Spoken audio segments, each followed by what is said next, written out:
네, 여러분 주말 잘 보냈습니까? 9월 30일, 이제 어느덧 9월의 마지막 날입니다. 마켓나우 2부 시작하겠습니다. 임종윤입니다. 이해랍니다.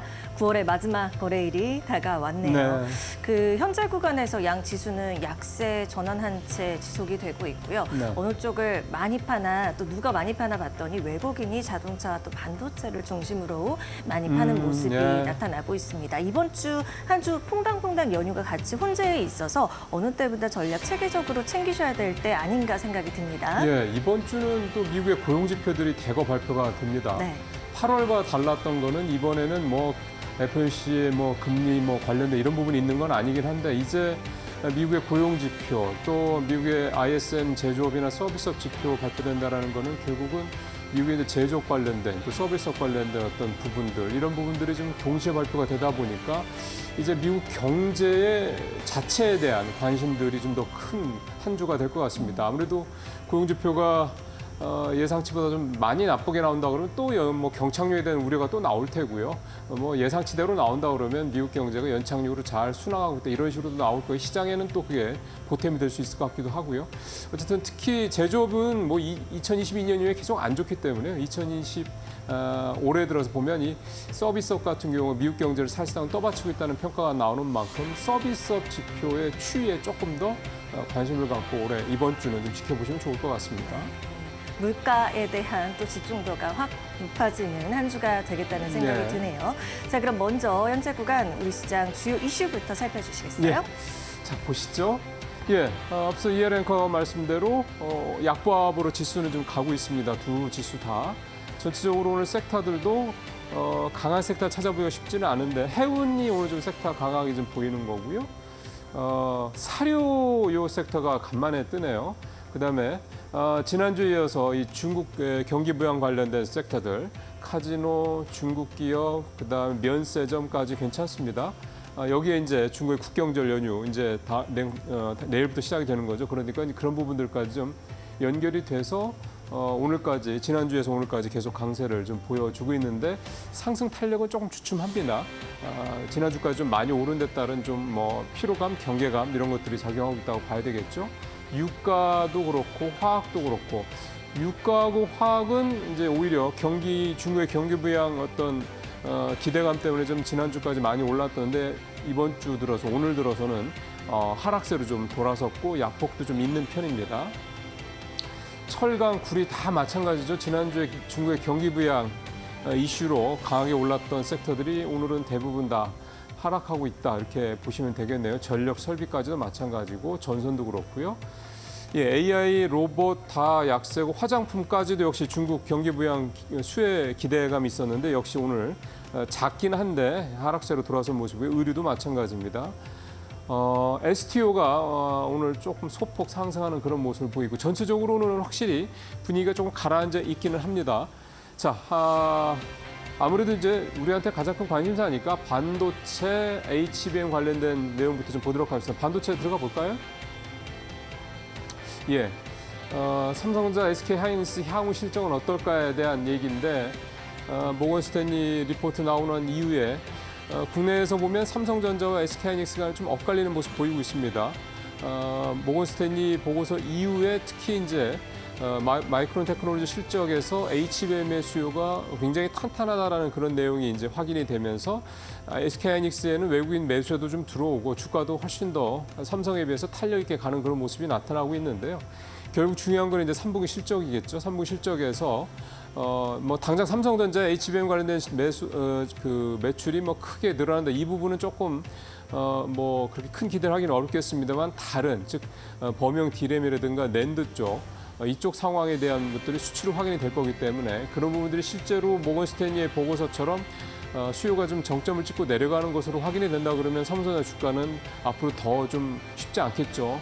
SK하이닉스 같은 경우는 반면에 이제 HBM에 대한 수요가 견조하고 HBM의 단가도 여전히 괜찮기 때문에 이런 부분들에 대한 어떤 부분들이 이제 실제 실적에 수치로 얼마나 반영될지 이제 살펴볼 필요가 있을 것 같습니다. 또 이 반도체 HBM 관련돼서는 악재도 좀 하나가 있습니다. 무슨 얘기냐면 중국 당국이 중국에 있는 반도체 회사들에게 또는 이제 중국에 있는 이 IT 회사들에 대해 미국산 엔비디아 칩을 쓰지 말라라고 사실상 명령하는 그런 이제 얘기를 이제 꺼내놨습니다.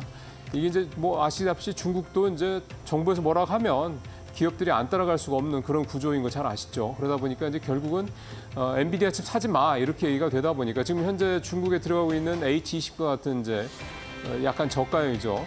저 단위, 저 레벨의 이제 엔비디아 AI 관련 칩들에 대해서 이제 중국 반도체 회사들이나 중국 뭐 휴대폰 회사들 이런 회사들이 이제 사지 않게 된다 그러면 역시 엔비디아 매출에 영향을 미칠 수밖에 없을 것 같고요. 또 H20 같은 경우, 그러니까 엔비디아의 H20에는 삼성의 HBM이 들어갑니다. 그러다 보니까 결국 삼성전자 HBM 매출에도 영향이 있지 않을까 이렇게 예상을 좀 해볼 수가 있겠는데요. 올 상반기에 삼성이 중국에서 올린 매출이 32조인데 사실 대부분이 반도체 관련 매출이거든요. 그러니까 HBM도 여기에 좀 꽤 포함되어 있을 거기 때문에 이런 부분들이 3분기 이후에 삼성전자의 중국 매출 또 HBM 매출에 영향을 미칠 것으로 보이고 나아가서는 SK 하이닉스의 또 역시 중국 매출도 올 상반기에 8조가 넘어서 작년 대비 2배 이상 증가를 했었는데 역시 SK 하이닉스의 중국 매출에도 영향이 있을 수 있다라는 부분 이런 부분 때문에 오늘 반도체와 HBM 주가에는 좀 더 부정적인 어떤 그런 흐름들이 나타나고 있는 것으로 해석이 됩니다. 종목 한번 보시죠. 예, 전체적으로 한 4, 5, 6% 정도 이런 오늘 수익률이 상승률이 하락률이 좀 나타나고 있는 그런 반도체 관련된 그런 모습이 나타나고 있습니다. 자, 다음 섹터로 한번 가보겠습니다. 오늘 사실상 뭐 거의 눈에 띄게는 방산까지 이제 올라왔으니까 2개 정도밖에 안 되는 거죠. 해운하고 방산 정도인데 해운주 한번 들어가 보도록 하겠습니다. 예.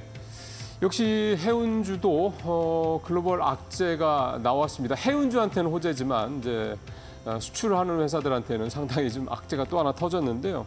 미국 항만이 50년 만에 파업을 할 수도 있다라는 그런 경고음이 좀 나오고 있습니다. 미국 국제 항만 노동자협회가 현지 시간으로 내일, 현지 시간으로 이제 30일이니까 우리 시간으로 내일이 되겠죠. 사측인 미국 해양협회와 이 임금 협상을 하고 있는데 이게 만약에 결렬이 될 경우에는 이 국제 항만 노동자협회 2만 5천 명의 노동원들이 당장 10월 1일부터 이제 파업에 나설 계획입니다. 이게 이제 뉴욕이나 휴스턴 등 동부 쪽, 미국 동부 쪽에 있는 항만들이 대상인데 이게 지금 미국 전체 물동량의 41% 절반 채 안 되는 정도 수준을 차지하고 있는데요. 이게 이제 어쨌든 파업이 진행이 되면 상당히 그 여파가 강하게 미칠 영향이 분명하고요. 일각에서는 이제 이게 동부 쪽이 막히면 서쪽으로 가면 되는 거 아니냐 이렇게 생각하는데 서쪽도 이미 20-30% 정도 물량이 늘어난 상태이기 때문에 이미 적체가 나타나고 있다고 합니다. 그러니까 동부 쪽 물량이 서쪽까지 간다고 그래서 이 적체가 뭐 그렇게 쉽게 해소되기는 어렵지 않겠느냐 그런 해석이 좀 그래서 나오고 있는 상황이고요. 그동안에 사실은 해상 운임이 좀 떨어졌었거든요.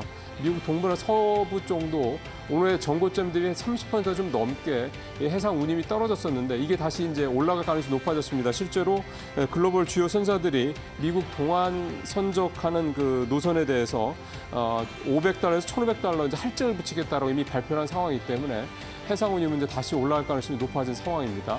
HMM 같은 이제 국내 선사들도 아직 공식 발표는 하지 않았지만 역시 운임을 올릴 가능성이 높은 그런 상황이고요. 결국 수출주들한테는 비용 부담이 클 수밖에 없는 상황이지만 이 글로벌 선사들한테는 어쨌든 또 하나의 수혜가 될 수 있는 호재가 될 수 있다 이렇게 볼 수가 있겠습니다. 그래서 종목 한번 보겠습니다.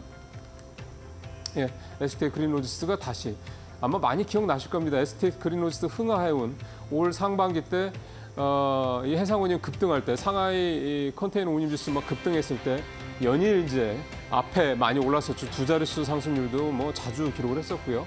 자, 오늘 뭐 그때만큼은 아니긴 한데 SK 그린로지스도 8% 넘게 오르고 있고요. 흥하해운도 2% 정도 오르고 있는 그런 모습입니다. 대표적인 선사 중에는 펜오션도 3% 가까이 오르고 있고요. 밑에 이제 조선사들도 오늘 뒤따라 상승을 좀 하고 있는 그런 모습이 나타나고 있습니다. 다음 종목 한번 보겠습니다. 마침 조선주들도 있었는데 조선주 얘기 한번 좀 들어가 보도록 하겠습니다. 네, 오늘 소폭 상승세긴 한데요. 지난주에 많이 떨어졌습니다. 지난주 29일 날 보니까 HD 한국조선해양 7%, 현대중공업 6%, 삼성중공업도 6%, 하나오션도 5%, 현대미포션도 6%.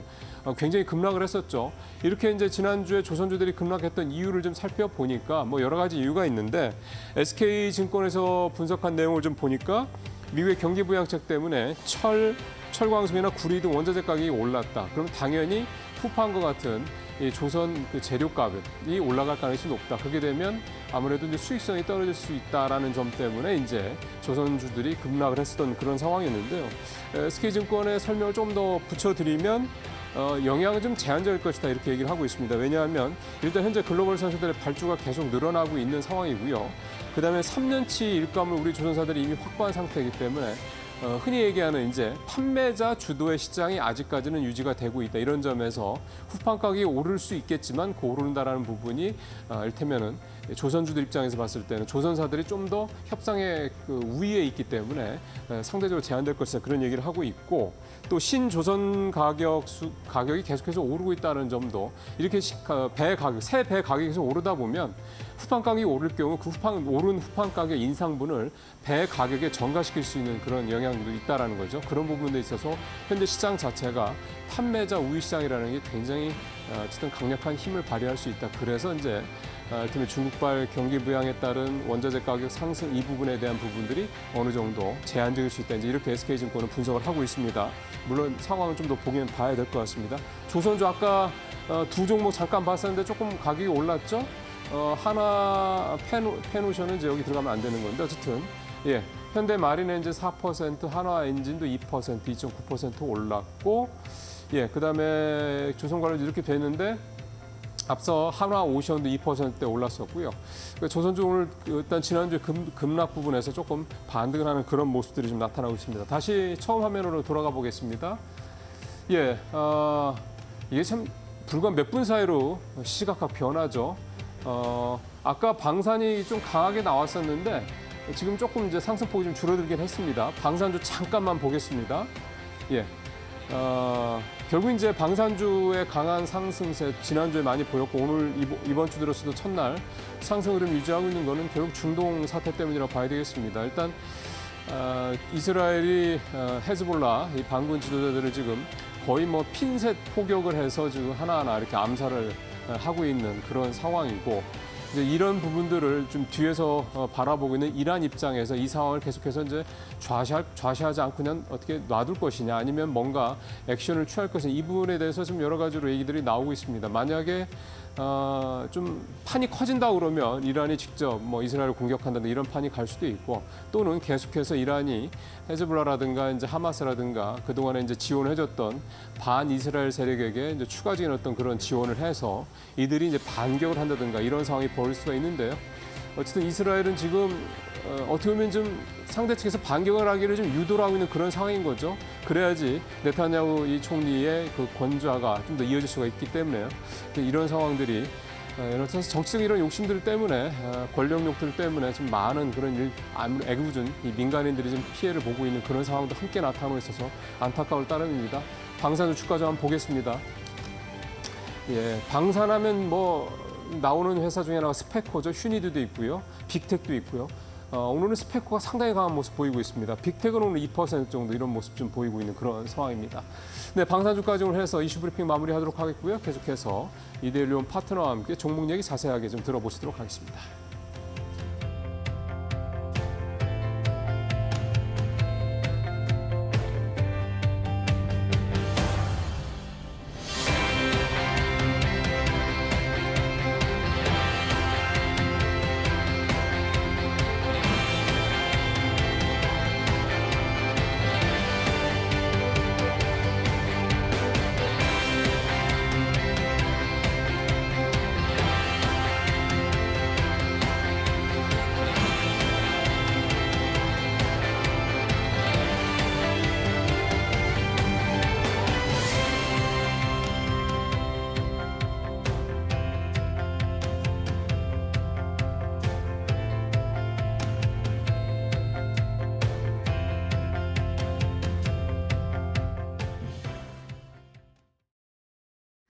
종목 전략 더 자세히 챙겨보도록 하겠습니다. 우상향 투자클럽 안상윤 이사와 함께합니다. 안녕하세요. 예, 안녕하세요. 네, 반갑습니다.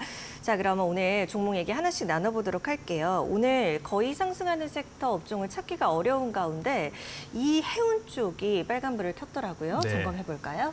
네, 해운주 관련 경우 이제 네. 미국 연안항구 노동자 조합이 임금 인상을 요구하며 이를 받아들이지 않을 경우 10월 1일부터 파업에 나가겠다고 예고를 했습니다. 미국 동부 연안 항구에서 파업이 실제로 이루어질 경우 1977년 이후에 처음 발생하는 일이라고 합니다. 항만 노동자 파업이 벌어지면 해상 운임비가 상승할 것으로 국내 해운 관련주가 상승할 것으로 예상됩니다. 또한 이스라엘이 헤즈볼라 수장을 제거하는 등 중동의 그 긴장감이 여전히 최고조에 있어서 해운주들에게도 계속 영향을 줄 것으로 보이고 있습니다. 종목으로 먼저 보면은 대장주 같은 느낌인데요. STX 그린 로지스입니다. 네. STX 그린 로지스는 해운 물류 사업을 중심으로 유조선과 같은 벌크선과 자사선도 운영을 하고 있습니다. 네, 차트 바로 보시면은요. 지금 현재 일봉상에서 좀 박스권 상단에 위치한 모습입니다. 16,000원을 돌파할 경우 추가 상승 가능성은 있으며 60일 이평선 12,000원 부분 만약에 이탈할 시 하락세로 전환될 수 있는 점 참고하시고 보시면 좋겠습니다. 네, ST 그린로지스 봤고요. 한 종목 더 보도록 하겠습니다. 어떤 종목 들여다볼까요? 네, 같이 움직이는 흥하해운입니다. 네. 예, 흥하해운 같은 경우 액체 석유 화학 제품 해상 운송인 탱커선을 포함한 해상 운송 사업을 하고 있습니다. 올해 상반기에 이제 큰 운임 상승이 있었는데 이번 파업으로 인해 추가적인 운임 상승도 바라볼 수 있겠는데요. 예, 흥하해운도 좀 차트를 바로 보시면은 바닥에서 상승은 조정 구간에 있는 모습입니다. 좀 크게 보시면은 2,500원 부분에 241선 저항선이 있는 부분을 조금 참조하시면서 살펴보시면 좋겠습니다. 네, 이 미국 항만 노동조합 파업이 예고돼 있는 상황에 여기에 중동 쪽 긴장감까지 또 높아지면서 해운주가 주목을 받고 있습니다. STX 그린로지스 그리고 흥하해운까지 우리 종목 전략 챙겨볼 수 있었습니다. 자, 다음은 어떤 쪽 알아볼까요? 예, 증강현실 AR, 네. AR 쪽에 한번 살펴보겠습니다. 지난주 이제 현지 시간 25일에 페이스북의 모회사 메타 플랫폼이 안경처럼 쓰는 증강현실 AI 기기를 공개하자 이제 그동안 소외되었던 증강현실 관련주들이 반응을 보이고 있습니다. 메타는 25일 AI 스마트 안경 오라이언 시제품을 공개했습니다.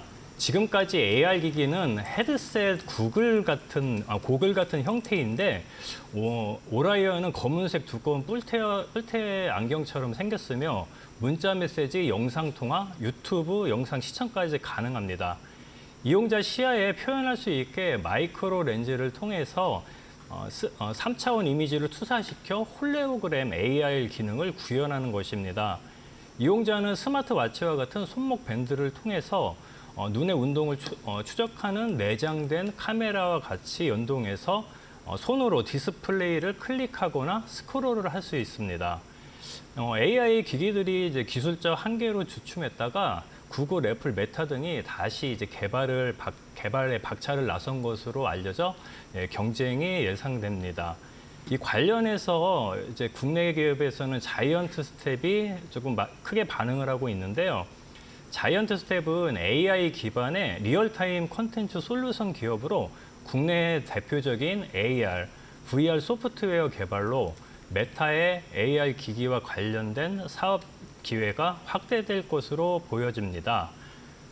차트를 좀 살펴보시면은요, 지금 이제 최저점에서 좀 급등한 모습을 지금 보여주고 있습니다. 7,600원 부분, 7,600원 부분을 이탈했을 때는 다시 추세 전환으로 보이고 지금 오늘도 이제 9,650원 부분에서 갔다가 지금 내려온 모습인데요. 여기 242 이평선 여기 저항 라인 있는 거를 좀 보시면서 대응을 하시면 좋겠습니다. 네. 다음 종목도 바로 말씀 예, 다음 부탁드립니다. 맥스트입니다.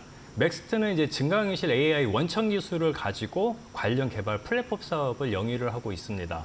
IT 서비스 및 교육 훈련 영역에서 산업용 AR 콘텐츠를 제작하며 스마트 클래스 솔루션 부분도 제공하는 업체입니다.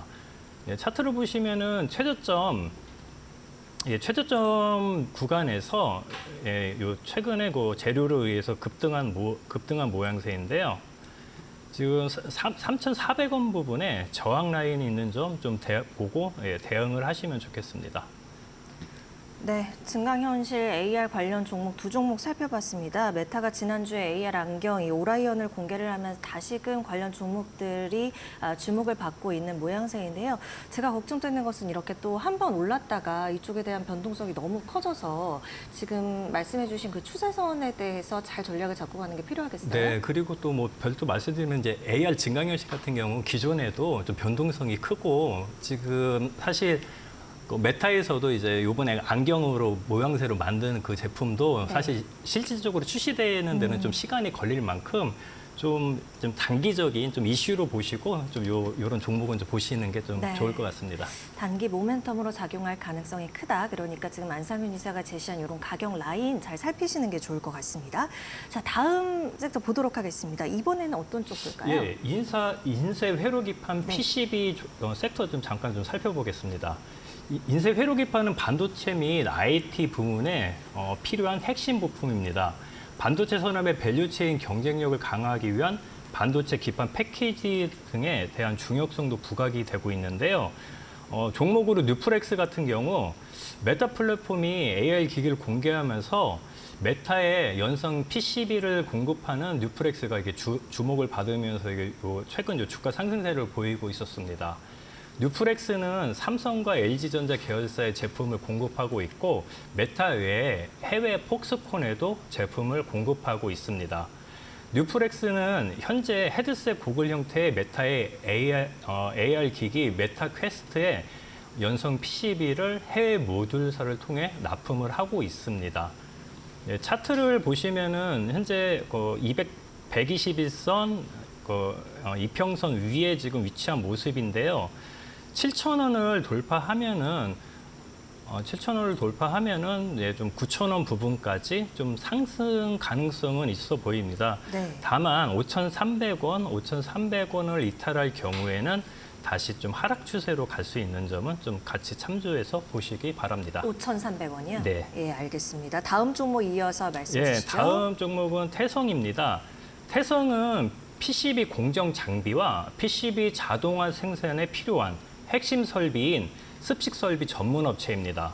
표면을 매끄럽고 균일하게 만드는 동박 기술을 업그레이드한 복합 동박 사업 본격화를 위해 공장 제소 시설 확대를 위해 부지를 확보하며 신사업 진출로 긍정적인 주가 흐름을 보여주고 있습니다. 네, 그다음에 잠시만요. 네.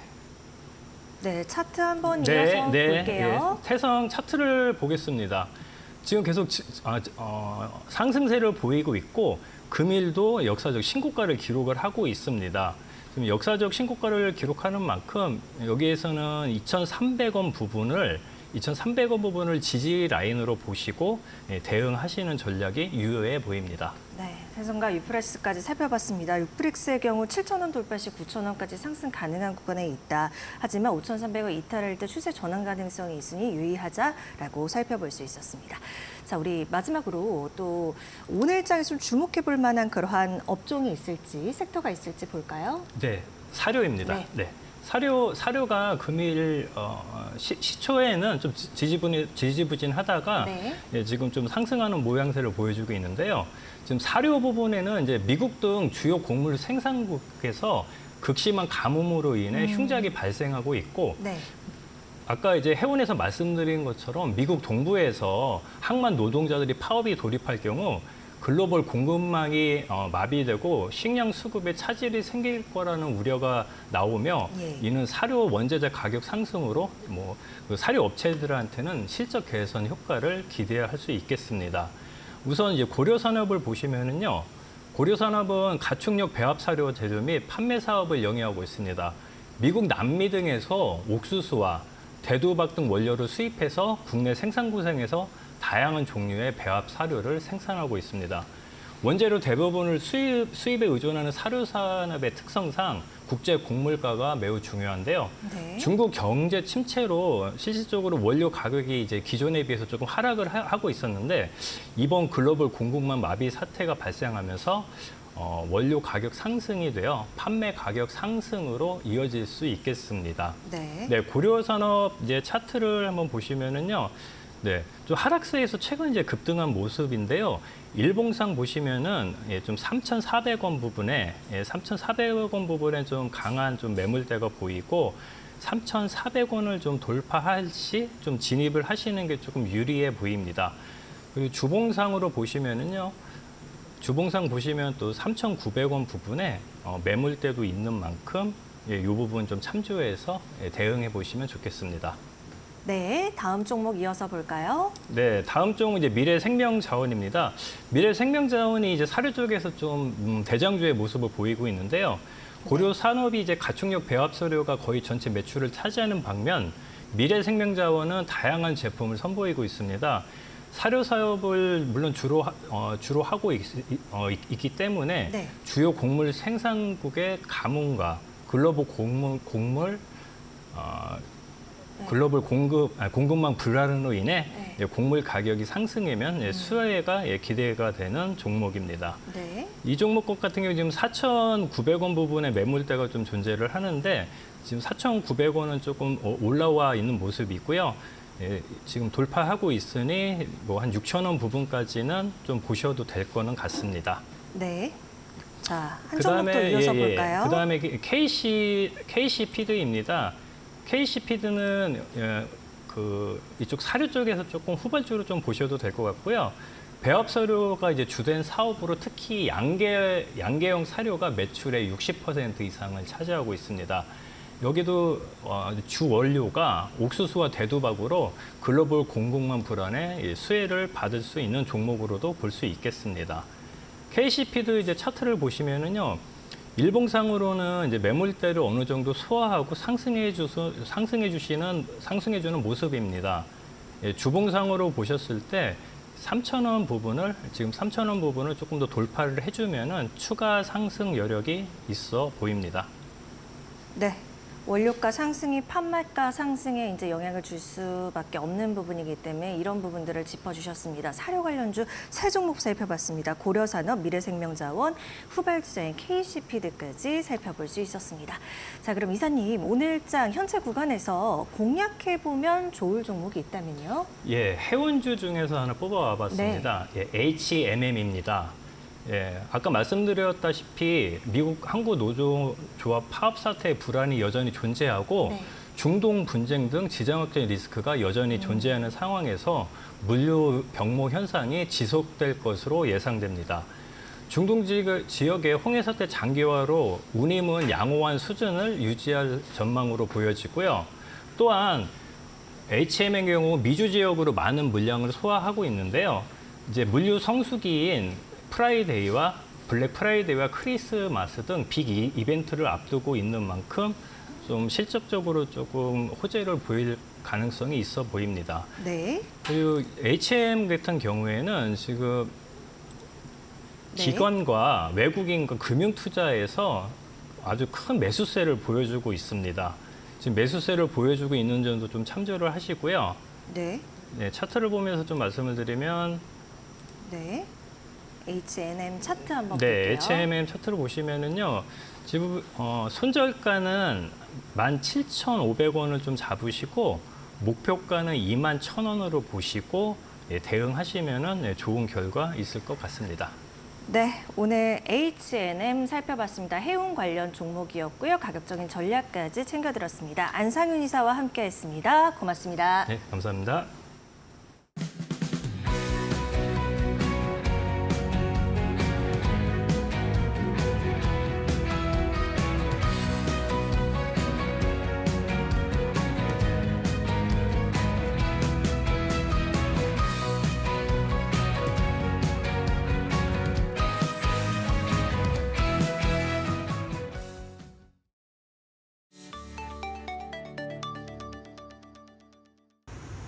마켓 무버입니다.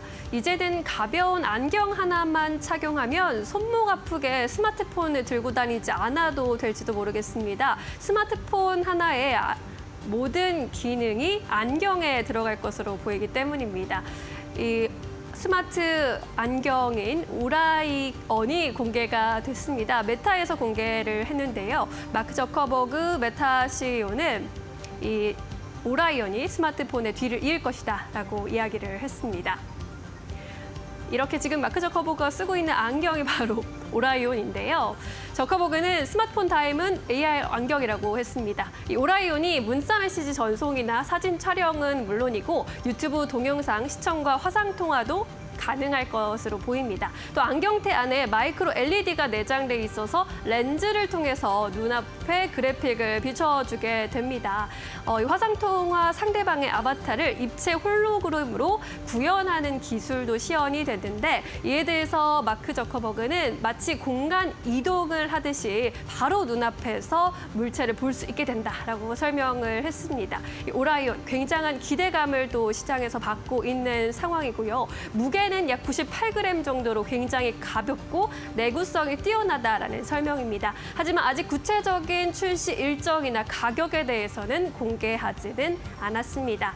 이렇게 오라이온이 공개되고 난 이후로 미국에서도 굉장히 긍정적인 반응이 쏟아지고 있는 상황입니다. 뱅크 오브 아메리카도 긍정적인 리포트를 내놨습니다.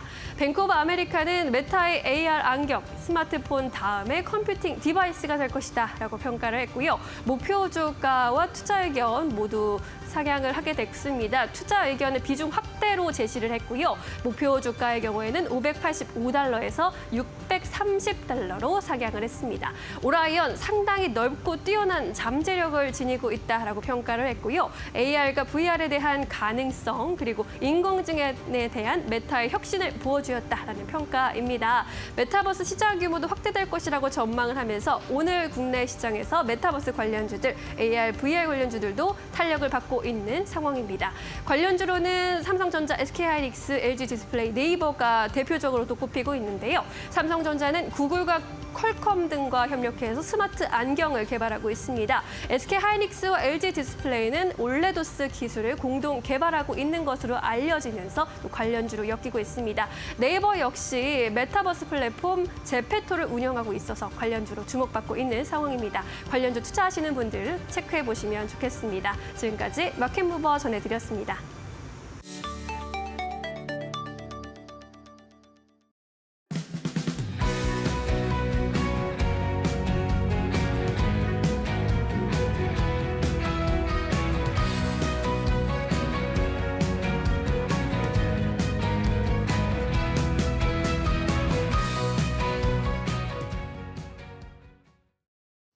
예, 매주 월요일 날 이데일리 인사이트 시간에는 바이오 얘기를 하고 있죠. 오늘도 편집국에 석지영 기자 나와 있습니다. 어서 오십시오. 네, 안녕하세요.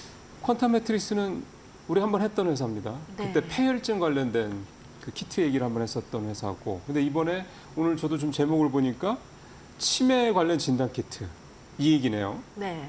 이거 어떻게 된 겁니까, 이거? 네. 기존에 제가 이제 폐혈증 환자들한테 빠른 시간 내 항생제 찾아주는 기술, 이 세계에서 가장 빠른 기술로 네이처 본지 소개됐다. 그렇죠. 이런 소식 전해드렸는데 이제 퀀텀 매트릭스는 이전부터 치매를 진단하는 진단 키트도 개발을 하고 있었는데요. 그 폐혈증만 하는 게 아니었구나. 네. 네.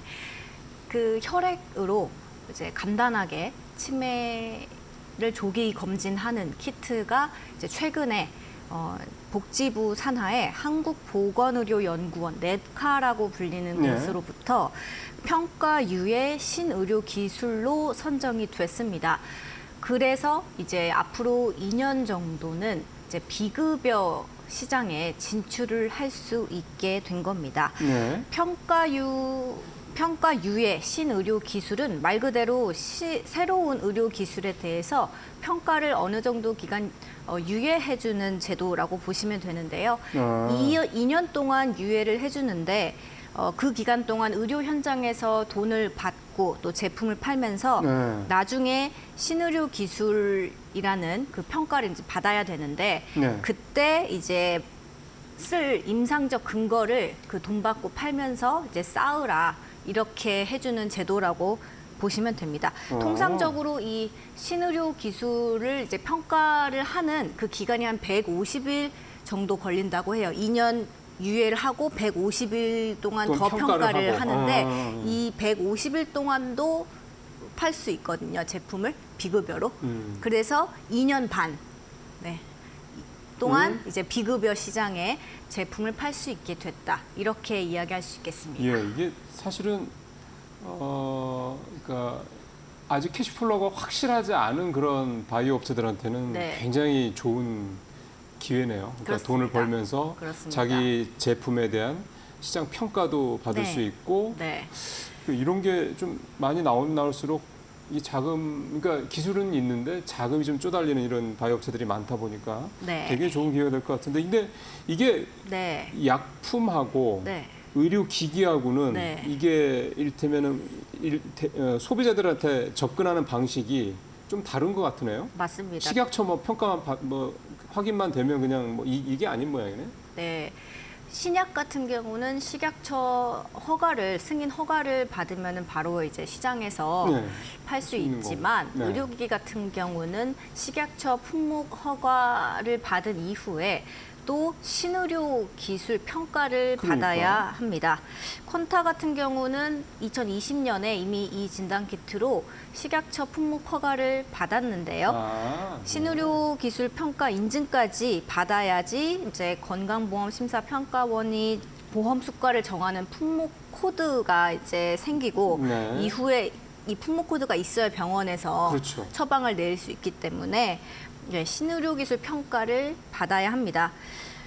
그래서 식약처 허가를 받은 의료기기 중에서 이게 아무나 평가 유예를 해주는 건 아니고요. 그러겠죠. 네, 그 임상 결과가 이제 비교 임상 결과가 있어야 되고 안전성에 문제가 그렇죠. 없다고 판단된 의료기기에 대해서 이 승인을 해줍니다.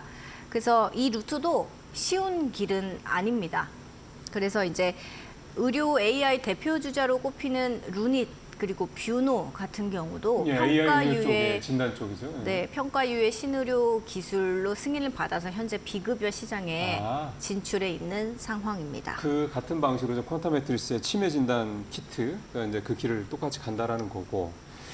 그러면 이제 나중에 결과가 좋으면 평가가 잘 나와서 이제 신의료 기술로 선정이 될 수도 있고 안 될 수도 있는 거고. 그건 앞으로 이제 2년 하고 이제 반 정도의 시간이 있다. 네, 또 이제 요즘 논의되는 그 정책이 이걸 평가 유예 기간을 또 2년에서 더 길게 또 연장을 늘려서? 또 하는 어. 그런 방안들도 있어서요. 시간은 조금 더 어떻게 걸릴 수도 보면 있다. 충분하다. 네, 이렇게 볼 수 있겠습니다. 그럼 이제 본격적으로 치매 진단 키트 얘기를 좀 해보면 좋겠는데, 지금도 치매를 진단하는 방식이 있죠. 뭐 이를테면 MRI를 뭐 찍는다 이런 방식들이 보통 있잖아요. 근데 이게 진단 키트라는 굉장히 간소화된 피 한 방울로 치매인지 아닌지를 판단하는 이런 키트가 나온다는 얘기는 네. 기존의 방식이 뭔가 조금 불편한 거라든가 돈이 많이 드는가 이런 게 있나 보군요. 그렇습니다. 이 피 한 방울로 치매를 진단하는 키트를 이제 개발한 곳들의 이야기를 들어보면 현재 병원에서 진행되고 있는 검사법이 조금 고비용 그리고 그러니까 비싸고. 부작용 리스크 뭐 이런 것들이 언급이 됩니다. 부작용도 있다. 네, 예. 일단 말씀드린 그 일반적으로 병원에서 진행하는 방법 중에 대표적인 것이 이제 의사들이 이제 문진을 통해서 진단하는 게 있겠죠. 그렇죠. 뭐 여러 가지 질문들을 통해서 인지나 행동 뭐 그런 테스트를 통하고 만약에 이 인지 기능 테스트에서 조금 이상하다 싶으면은 PET 검사라는 걸 진행합니다. 네, 그 뇌 병원에서 본것 영상 같아요. 네. 진단 같은 건데요. 네. 그래서 이제 문진 검사 같은 경우는 사실 정확하고 객관적인 테스트다 이렇게 이야기를 할 수는 없겠죠. 왜냐하면 대답하는 사람의 주관에 따라서 답변이 그렇죠. 달라지니까요. 예. 그리고 PET 검사 같은 경우는 방사성 의약품을 우리 몸 안에 넣어서 이 검사를 하는 방법이라서 반복해서 이 PET 검사를 받게 되면 이 방사성에 노출될 가능성이 있습니다. 그래서 부작용 우려가 있다고 하는 겁니다. 그래서 이제 뭐 최근에 이것처럼 혈액처럼 간편하게 진단을 하는 방법이 있다면 좋겠다라는 수요가 있는 건 사실이고, 또 그래서 이제 이곳에 뛰어드는 업체들이 있는 겁니다. PET 검사는요, 그 방사성 의약품 환자 몸에 넣어가지고 포도당 수치를 정량화하는 검사법이라고 보시면 됩니다. 이제 치매랑 알츠하이머병을 조금 헷갈리실 수 있는데, 치매는 일종의 증상이고요. 네. 말을 더듬는다거나 행동에 이제 좀 문제가 네. 있는 증상을 네. 말하는 네. 건데, 이것을 유발하는 70에서 80%의 병의 원인이 바로 알츠하이머병입니다. 알츠하이머병에 걸려서 치매 증상이 나타나는 거죠. 그래서 뭐 저는 여기서는 그냥 알츠하이머 치매 섞어서 쓰겠습니다. 왜냐하면 네. 70에서 80이나 차지를 하니까요. 네. 그래서 이 알츠하이머병 같은 경우는 뇌 뒤 옆쪽의 기능이 현저히 떨어져서 발병하는 걸로 알려져 있는데, 그러면 뇌에서 이 포도당을 쓰는 그 사용량이 현저히 줄어든다고 합니다. 그러면 PET 검사를 통해서 포도당 수치가 현저하게 줄어들면 의심된다라고 하는 거거든요. 그렇게. 예. 그런데 이제 말씀드린 것처럼 PET 검사는 그냥 포도당 수치만을 이렇게 하는 거기 때문에 정확도가 그렇게 높진 않을 수도 있죠. 있으니까 여기서 이제 지나간 게 PET, CT 검사입니다. 그러니까 PET랑 PET CT의 검사라고 얘기하는 거죠, 보통. 네, 장점을 결합한 건데요. 그래서 이제 PET 같은 이제 포도당 수치 정량화에 플러스 CT가 이제 인체 해부학적 구조를 정확하게 알 그렇죠. 수 있는 검사다 보니까 네. 뇌에 정확히 어느 부분에 특정 단백질이 쌓여 있는지 이런 것들을 같이 결합해서 보기 때문에 현존하는 검사 방법 중에 이 PET-CT가 검사 결과 정확도가 가장 높다고 의료 현장에서 알려져 있습니다. 그래요? 하지만 이 방식은 비용이 상당히 많이 비싸요. 들고요. 네. 아까 말씀드린 방사선 노출 위험도 그렇죠. 있습니다. 그래서 저 같은 이제 아직은 치매를 걱정할 나이가 아닌 그런 사람들은 사실 내가 치매 위험이 있는지 좀 궁금해도 이걸 선뜻 받기가 어렵거든요. 비용이 비싸니까 굳이 뭐 이런 생각이 네, 들죠. 굳이 이런 생각도 네. 들고 문진법을 받자니 이거는 의사 선생님을 또 가서 또 직접 예약하고 잡아야 돼. 이건 또 사실 번거롭죠? 네, 번거롭기 때문에 그래서 이 여기에는 어떻게 보면 니치 마켓, 틈새 시장이 있는 겁니다. 저처럼 30, 40대 그런 젊은 층들도 이제 혈액으로만 이제 진단 키트로 알 수 있다면 기꺼이 받을 것 같거든요. 특히나 이제 건강 검진 할 때도 네. 이게 이제 들어가 있으니까 그렇죠. 선택을 해서 받을 수 있을 것 같습니다. 그래서 네. 실제로 제가 이제 글로벌 자료를 찾아보니까 글로벌 시장 조사 기관에 따르면 혈액으로 알츠하이머병 조기 진단하는 시장은 그 규모가 2020년에는 한 2조 원 수준이었는데 2025년 내년에는 한 거의 2조 5천억 원까지 좀 이렇게 커지고 있다. 이제 커질 전망이다. 이렇게 보시면 되겠습니다. 아주 폭발적인 성장을 하고 있는 건 아니긴 한데 이게 사실은 선진국들도 그렇고 우리도 그렇고 고령화가 빠르게 진행되는 나라들 같은 경우는 수요가 충분히 있지 않겠냐 생각이 좀 들거든요. 일단은 간편하니까.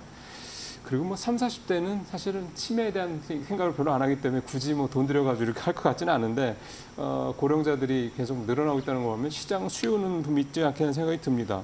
그렇다면 앞서 이제 퀀텀 매트릭스 얘기를 했기 때문에 이 회사의 진단 키트, 치매 진단 키트가 갖고 있는 기존의 진단법이랑 뭐 단순히 이제 편리성 빼고 뭐 여러 가지 장점이 있으니까 이게 이 회사가 이거를 이제 그 신기술의 이제 그런 유해 판결을 받았겠죠. 네.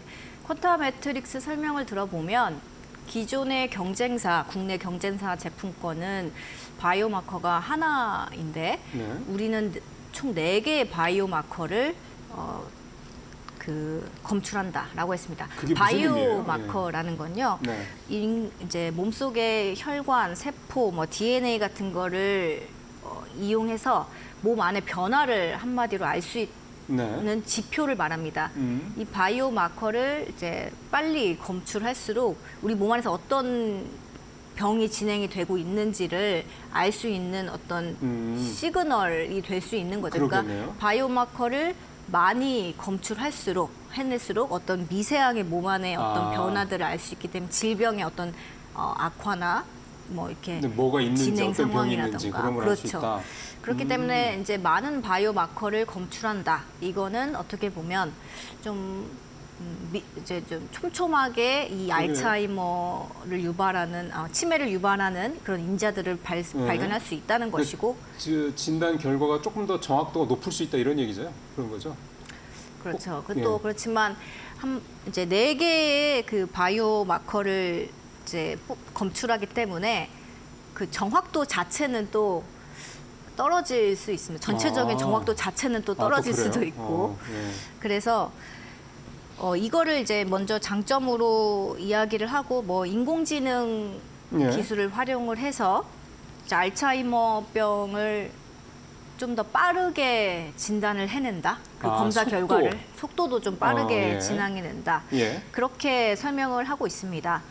이 퀀타 매트릭스의 진단 키트 이름이 알츠 플러스인데요. 네.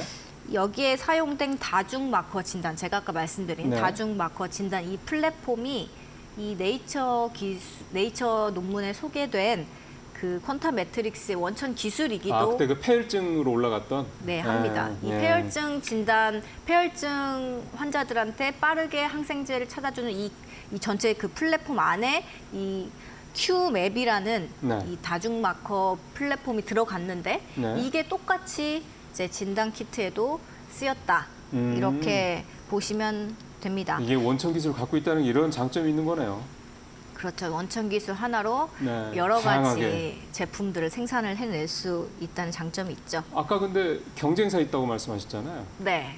그러니까 거기랑 여기랑 거기는 그 바이오마커가 하나였고 여기 이제 퀀타는 다 4개 요 차이가 있다고 말씀하셨는데 거기 같은 경우는 좀 퀀타랑 이제 아무래도 비교를 좀 우리가 해봐야 될 것 같습니다. 시청자 입장에서 봤을 때는 어디가 단순히 마커가 뭐 많다고 해서 아까 석 기자 말씀대로 정확도가 꼭 높은 건 아니다라고 말씀하셨기 때문에 양 회사 간의 비교를 좀 해보면 되게 좋을 것 같은데요. 네. 저도 이제 지난주에 이제 승인을 받았다라는 기사를 쓰고 안 그래도 이제 이번 주 중에 두 회사의 제품을 직접 비교하는 기사를 준비하고 있어서 잘 됐네. 예. 제가 근데 아직 취재 중이라 정확히는 모르지만 아는 데까지 얘기 드리면 그 회사가 피플바이오입니다. 피플바이오고 네, 얘도 알츠온. 상장사고. 네. 알츠온이라고 이제 브랜드를 아예 론칭을 해서 버스 광고에서 저는 여러 번 봤거든요. 그래요? 네. 유지태 배우님께서 이제 모델로 나서서 이렇게 열심히 홍보를 하고 있습니다. 네. 이제 여기는 최대 15년 정도 일찍 알츠하이머가 걸릴지 안 걸릴지를 조기 진단해주는 그런 진단 키트라는 아이템으로 상장을 했고 예. 지금도 이제 해외를 중심으로 열심히 공략을 하고 있는데요. 네. 이 회사는 2018년에 식약처 품목 허가를 받았고 2021년에 신의료 기술 평가를 통과했습니다. 그 여기는 이제 유예 다 끝나고 이제 통과됐다는 얘기인 거죠. 네, 네, 네. 유해 코스를 가지도 않고 그냥 바로 이제 신의료 기술 통과를 한 곳입니다. 현재 국내 건강검진 시장 톱3 안에 드는 뭐 KMI라든가 네. 뭐 그런 곳들의 하나로 의료재단 이런 곳에 이 진단 키트를 공급을 하고 있고요. 그래서 이제 여기 KMI 건강검진센터에 가시면 이 피플바이오의 진단 키트를 해볼 수 있는 거죠. 거기 옵션에 내가 선택을 하면. 네, 옵션에 선택란이 있습니다. 근데 이제 피플바이오의 주 목표는 해외에서 매출을 내는 겁니다. 그래서 일본, 말레이시아, 미국 진출을 이제 열심히 추진을 하고 있고요. 네. 다만 이제 제일 중요하다고 볼 수 있는 국내에서 그런 보험 급여가 되냐는 아직 아닙니다. 시간이 한 3년 됐는데 아직 안 되고 있네요. 네. 뭐 이유가 있겠죠.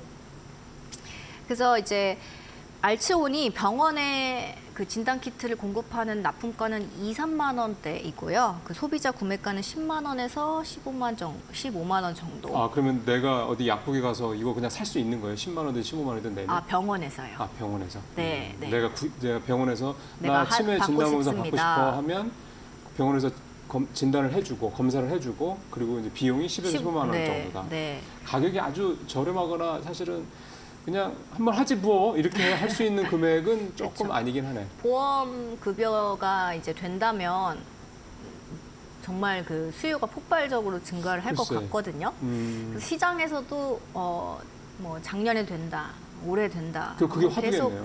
계속 그렇게 이야기는 나오지만 이게 뚫기가 쉽진 만만치 않은 않구나. 것 같습니다. 자, 그렇다면 결국 이제 그 알츠하이머 조기 진단 키트 시장을 두고 이미 한 3년 전에 먼저 시작을 했던 피플바이오와 이번에 이제 그 유해 판정을 받은 신의료기술 유해 판정을 받은 퀀텀매트릭스가 어쨌든 시장에서 이제 팔 수가 있는 상황이 된 거니까 결국 두 회사가 이제 본격적으로 경쟁을 하겠다 이렇게 봐야 되겠는데 네, 어떻게 보세요, 석 기자가 보시기에는? 저는 이제 두 회사를 개인적으로 모두 이제 건강한 회사라고 생각을 합니다. 그 대표 CEO 분들을 모두 다 만나봤는데 네. 건강한 마인드를 가지고 있어서 우열을 가리기 힘들 것으로 전망이 된다고 말씀을 드려야겠고 예. 다만 이제 피플바이오는 그 어떤 제도 측면에서 해외 진출이라던가 그러게요. 아예 그리고, 일찌감치. 네, 국내 제도에 있어서 훨씬 앞서 나가고 있고요. 그리고 실제로 돈을 그걸로 인해서 벌고 있는 그렇죠. 회사라면 네. 퀀타 매트릭스는 후발주자지만 더 많은 바이오 마커를 활용을 하고 있고 예. 이제 전 자동화된 장비 그러니까 어떤 그 진단 키트를 이렇게 분석하는 그 기술자의 어떤 경험이나 숙련도에 상관없이 그냥 진단 키트를 기계에 넣으면 자동으로 분석을 해준다. 그리고 빨리 된다. 그렇기 때문에 이 검사 결과가 일정하게 나올 수 있다. 뭐 이런 장점을 앞세워서 빠르게 점유율을 네. 높여가겠다 이렇게 이야기를 하고 있습니다. 특히나 지금 퀀텀 매트릭스가 1차로 노리는 시장이 건강검진 시장이거든요. 맞아요. 예. 그래서 이제 피플바이오가 이미 들어가 있기 때문에 이제 건강검진 시장에 이만 진출하면 정말로 이제 경쟁이 1대1 그러게요. 경쟁이 펼쳐지는 그런 상황이라고 보시면 되겠습니다. 예. 어쨌든 참 편한 세상이 되고 있는 건 분명한 것 같습니다. 피 한 방울만 이렇게 해가지고 검사를 하면 내가 알츠하이머 그런 게 있는지 없는지 하는 거를 미리 이렇게 좀 진단을 할 수가 있다고 그러니까 정말 이제 100세 시대 정말 가는 게 확실히 맞는 것 같긴 합니다. 자, 이제 오늘 두 번째 회사 얘기를 좀 해보겠습니다. 바이오다인이라는 회사인데 최근에 주가가 굉장히 급등을 했다고 그래서 그 급등 배경을 좀 네. 석 기자가 좀 분석을 해보셨다고 그러는데 일단 뭐 하는 회사예요? 예, 그 액상 세포 검사 장비랑 암 진단을 목적으로 하는 이제 진단 키트를 개발하는 여기도? 회사입니다. 네. 액상 세포 검사 좀 생소하실 수 있겠는데요. 네. 보통 자궁 경부암 검사를 할 때 액상 세포 검사 많이 사용합니다. 자궁 경부암의 원래 가장 기본적인 방법은 세포 검사입니다. 네. 자궁 경부의 이제 유관적 검사랑 함께 자궁 경부와 그 질 내부의 세포를 이제 채취를 해서 현미경으로 관찰해서 암 여부를 이제 판별하는 건데요. 네. 이게 이제 비용도 싸고 간단해서 단시간에 결과를 알 수는 있지만 정확도가 좀 문제가 됐었습니다. 그동안. 그래서 그 대안이 자궁 경부 액상 세포 검사입니다. 그래서 자궁 경부에서 채취한 액체 상태의 이 검체를 가지고 세포를 균일하게 이렇게 깔아서 현미경으로 보면은 좀 정확한 판독이 가능하다라는 건데요. 네. 이 세포를 이렇게 균일하게 단층 슬라이드로 제작하는 이 기술을 개발한 게 바이오다인이다라고 보시면 될 것 같습니다. 예. 검체 슬라이드에 이제 일정하게 공기압을 이용해서 일정하게 펼쳐서 이렇게 검사를 용이하게 해주게 하는 게 이 블로잉 기술인데 바이오다인은 이 블로잉 기술을 이제 세계 최초인지 모르겠지만 그 특허를 확보해서 지금 보유를 하고 있는 곳입니다. 이렇게 되면은 저 빅파마들 되게 관심 많았을 것 같은데요.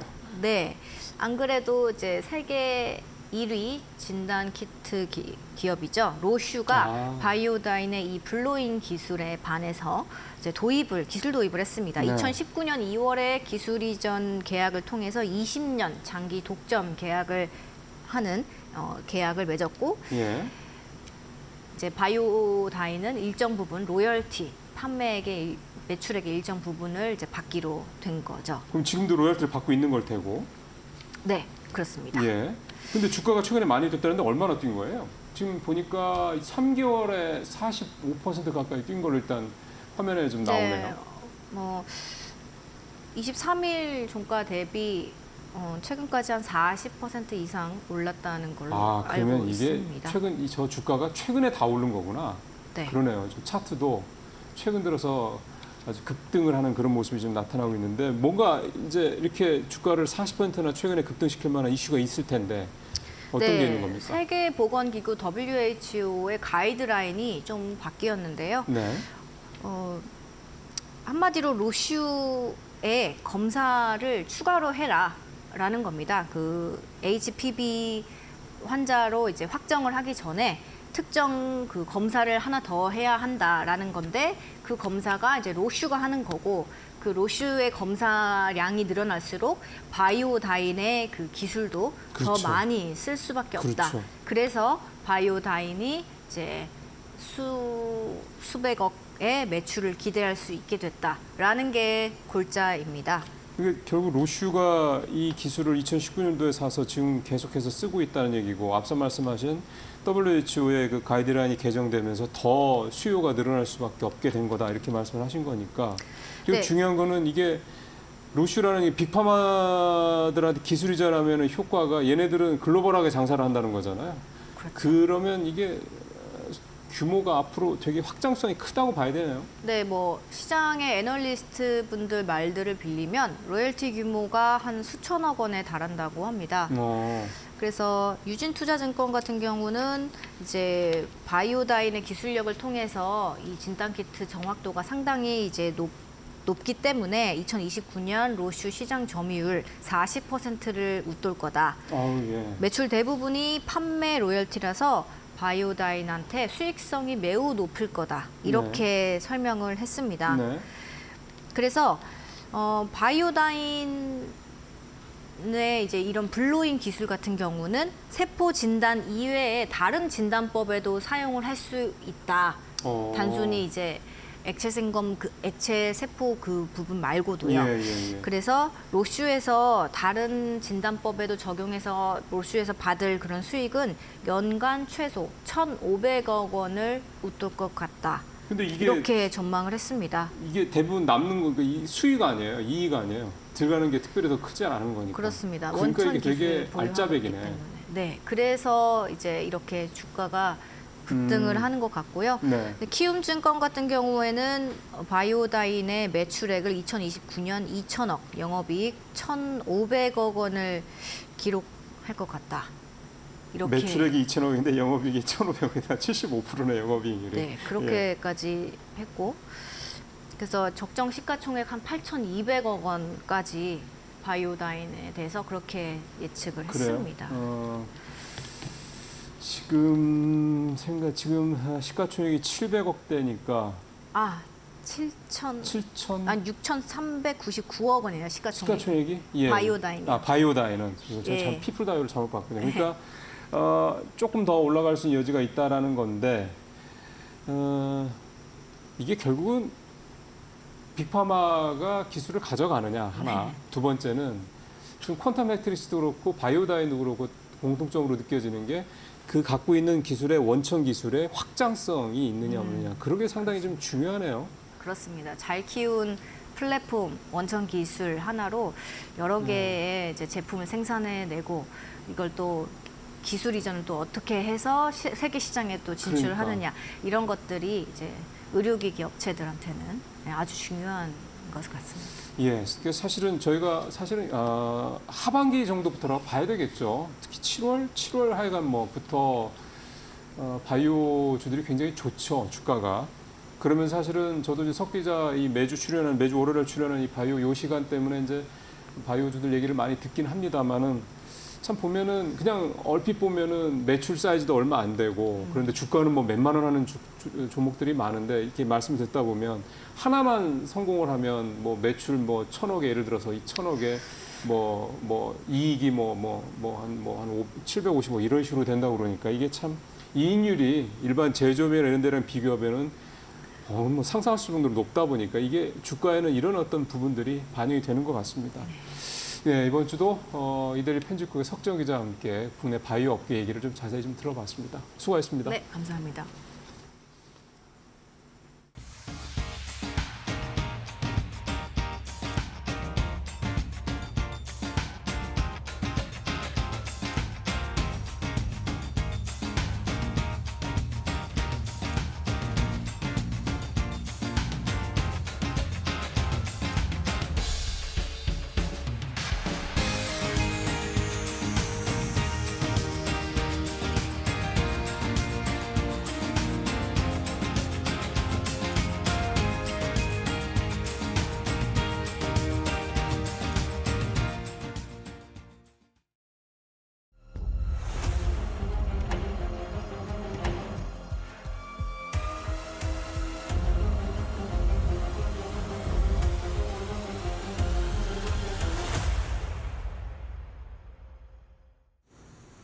안녕하세요. 메디토크 신일섭입니다. 오늘의 주제는 메타 오라이언.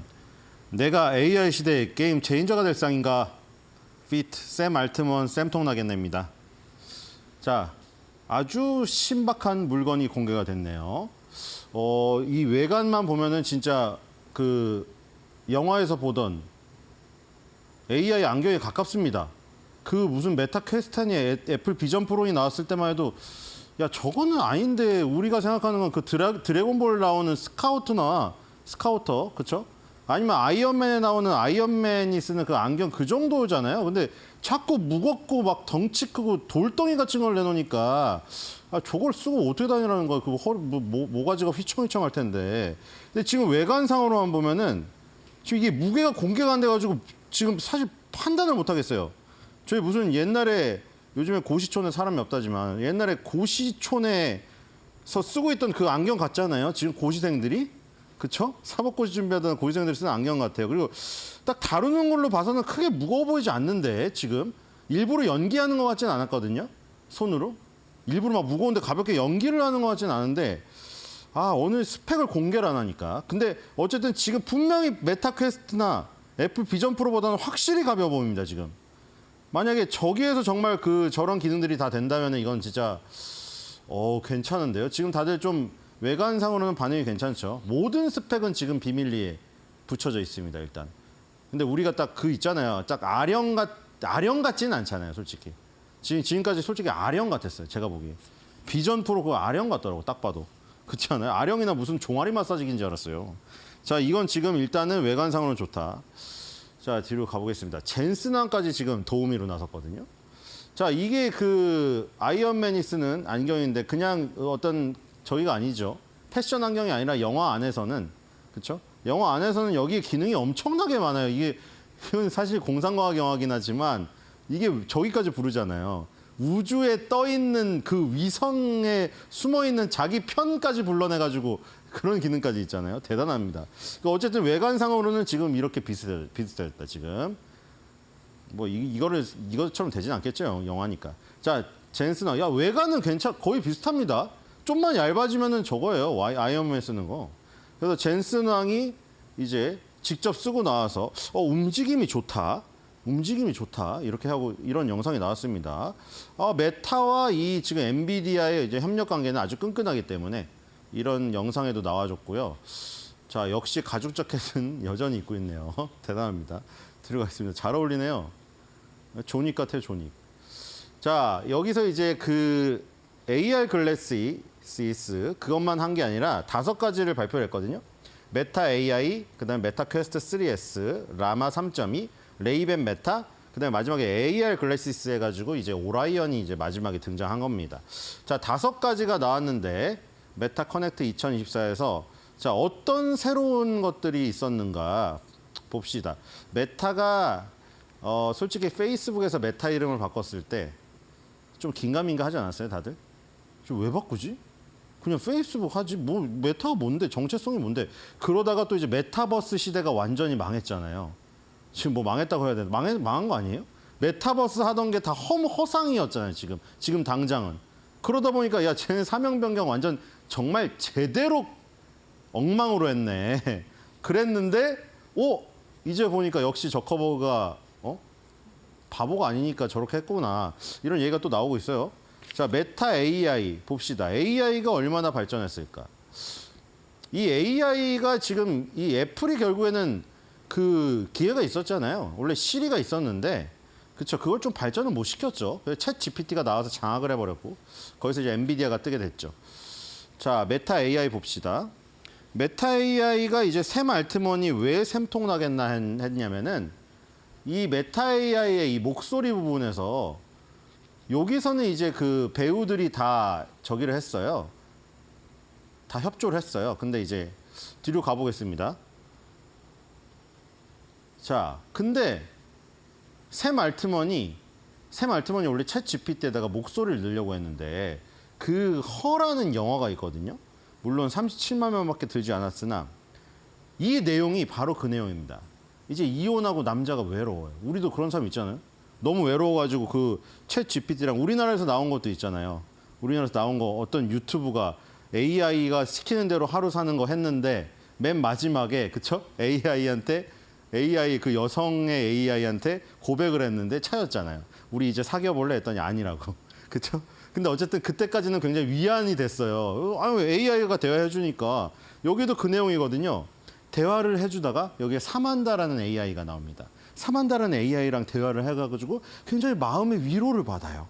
그래서 사만다를 의지하기 시작한다가 사만다가 인간이 아니라 AI예요.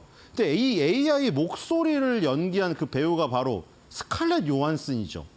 그래서 여기서 좀 그 이슈가 있었던 게 샘 알트먼이 자기 SNS에 올렸습니다. 뒤로 가보겠습니다. 왜 이게 되게 오해를 아니 다른 단어를 물론 모르겠어요. 자기만 알겠죠. 이게 허라고 써가지고 자 아니 이게 하필이면 이게 왜냐면 샘 알트먼이 자기가 스칼렛 요한슨의 허를 되게 좋아하고 스칼렛 요한슨을 좋아한다고 얘기를 했었던 그 얘기가 전에 있었기 때문에 이 허가 그냥 그녀가 아니라 이 허가 그 허인가? 그런 거예요. 그러니까 챗 GPT에 이제 목소리를 넣었는데 5월 달에 스칼렛 요한슨이 아무리 들어도 자기 목소리인 거예요. 아까 허 영화에 나온 사만다 목소리 같은 거예요. 그리고 하필이면 샘 알트먼이 여기다 허라고 쓰는 바람에 야 이거 사만다 역할한 스칼렛 요한슨 거 여기다 베껴서 넣은 거 아니야 이렇게 된 거예요. 근데 스칼렛 요한슨은 그걸 싫어하거든요. 딥페이크니 이런 거에 막 두려움을 느끼기 때문에 자기 얼굴 합성해서 막 이런 것 때문에 자기 목소리가 그대로 나오는 게 너무 끔찍한 거죠. 그래서 지금 어떻게 진행이 됐냐면은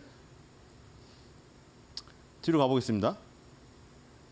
네, 스칼렛 요한슨 그녀의 목소리를 사용하지 말라고 말했는데 근데 오픈 AI도 그렇게 말했습니다. 아니 스칼렛 요한슨 목소리를 쓴 적이 없다. 우리는 다른 배우를 구했는데 그 배우의 이름을 공개는 못하는데 또 아니, 공개를 하면은 되는데 공개를 못한다니까 지금 더 의문으로 빠지고 있는 거예요. 공개를 못하는데 하여튼 스칼렛 요한슨은 아니고 스칼렛 요한슨이 그걸 싫어하는 걸 알고 있기 때문에 우리도 그걸 안 하려고 다른 배우로 했는데 목소리가 유사한 것뿐이다.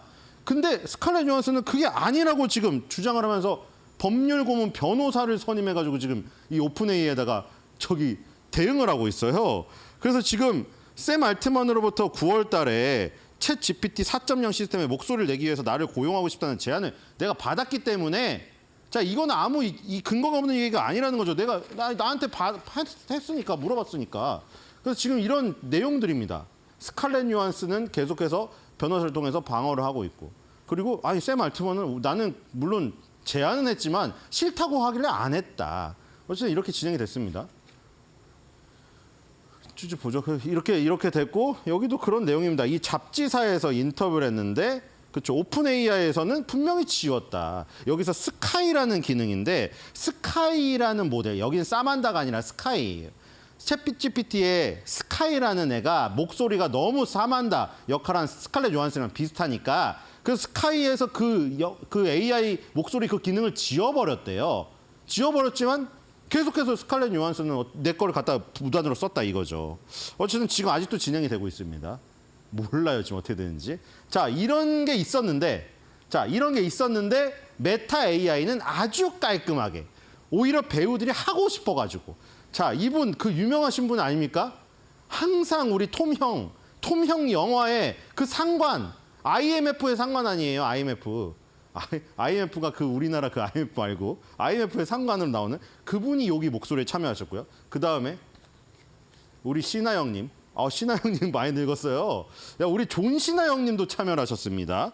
존 신하 그리고 이 이외에 3명이 더 참여해서 5명의 목소리로 이제 AI를 같이 들을 수가 있는 거예요. 아까 말했듯이 AI가 외로울 때도 굉장히 필요하거든요. 그럼 내가 좋아하는 뭐 스포츠 선수나 배우의 목소리로 소통을 하면은 더 좋은 거죠. 그래서 어쨌든 여기에서는 메타 AI는 그런 문제가 아무것도 없었어요.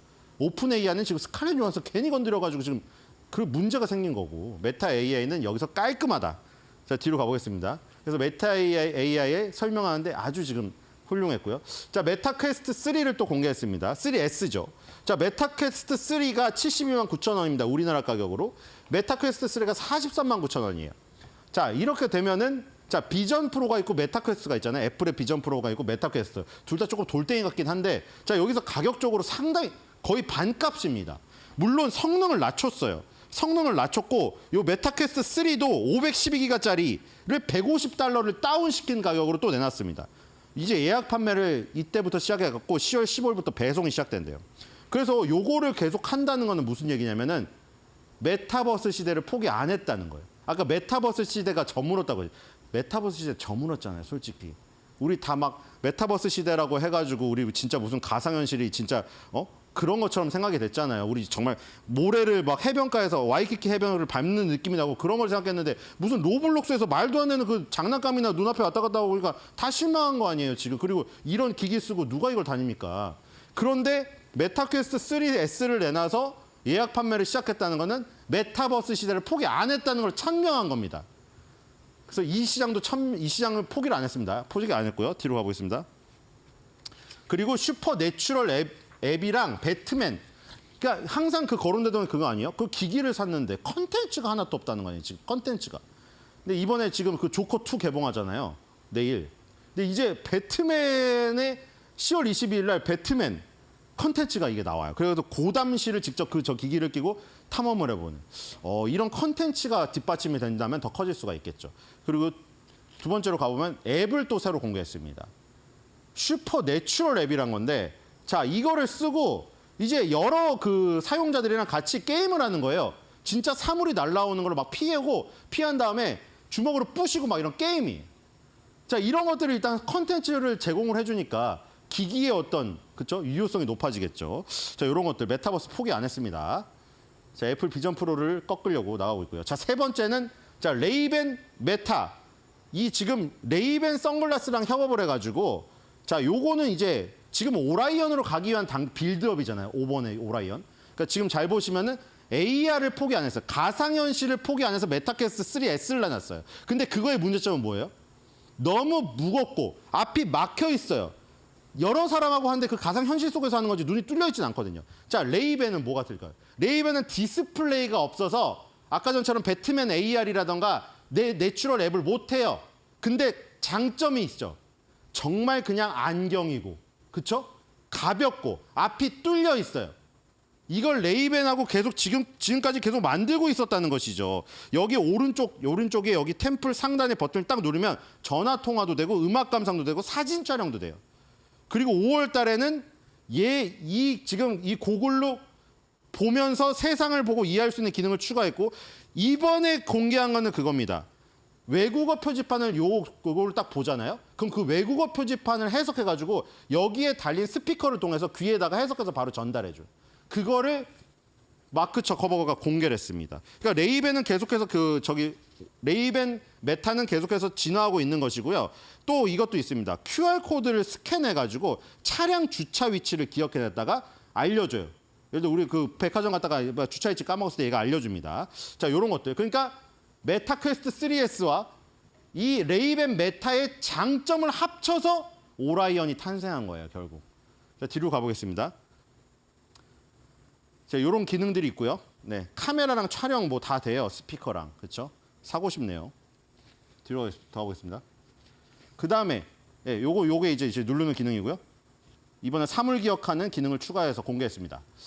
자, 뒤로 가보면 이제 라마 3.2가 공개됐습니다. 라마 3.2. 자, 다들 이제 애플이든 뭐든 다들 서로 경쟁하고 샘 알트만 오픈 AI든 메타는 지금 라마 3.2가 나왔습니다. 3.1 다음에 여기에서 110억 개 및 900억 개의 매개 변수가 있는 비전 가능한 대형 언어 모델 하나랑 10억 개 및 30억 개의 매개 변수가 있는 작은 텍스트 전용 모델이 있는데 엣지 디바이스, 그다음에 모바일 사용에 최적화됐어요. 그러니까 이 라마 3.2, 라마 3.3, 3.4 계속 갈 건데 이게 뭐에 유용하냐면 아까 나오는 그 기기들 있죠.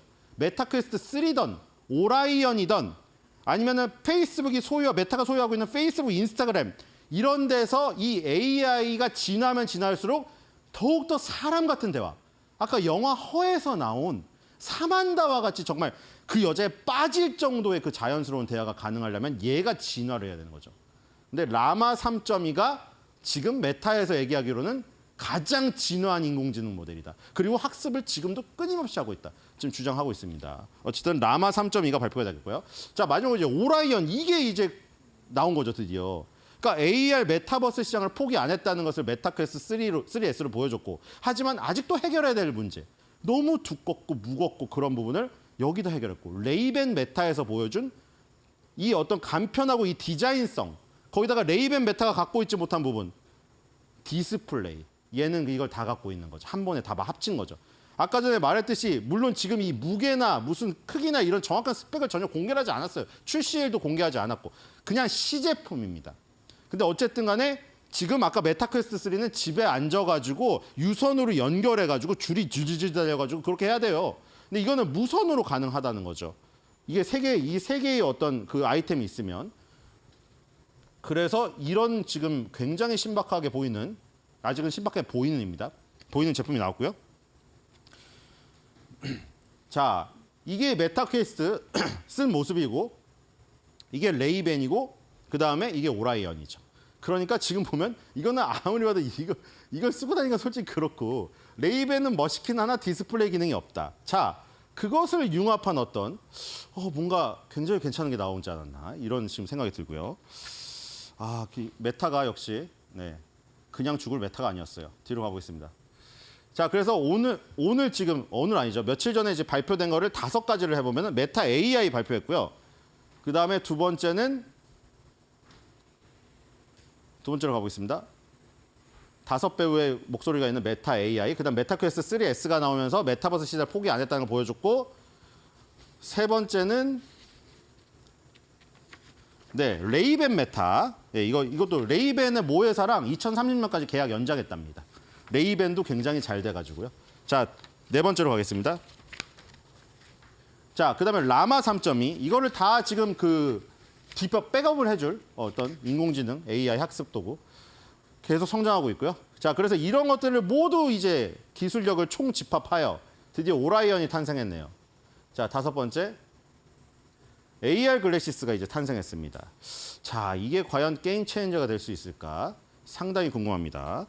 자, 그래서 이제 이런 시대가 올 수도 있을 것 같아요. 아까 전에 그 아이언맨이 그 선글라스를 끼고 위험할 때 항상 부르잖아요. 자비스 도와줘 이러잖아요.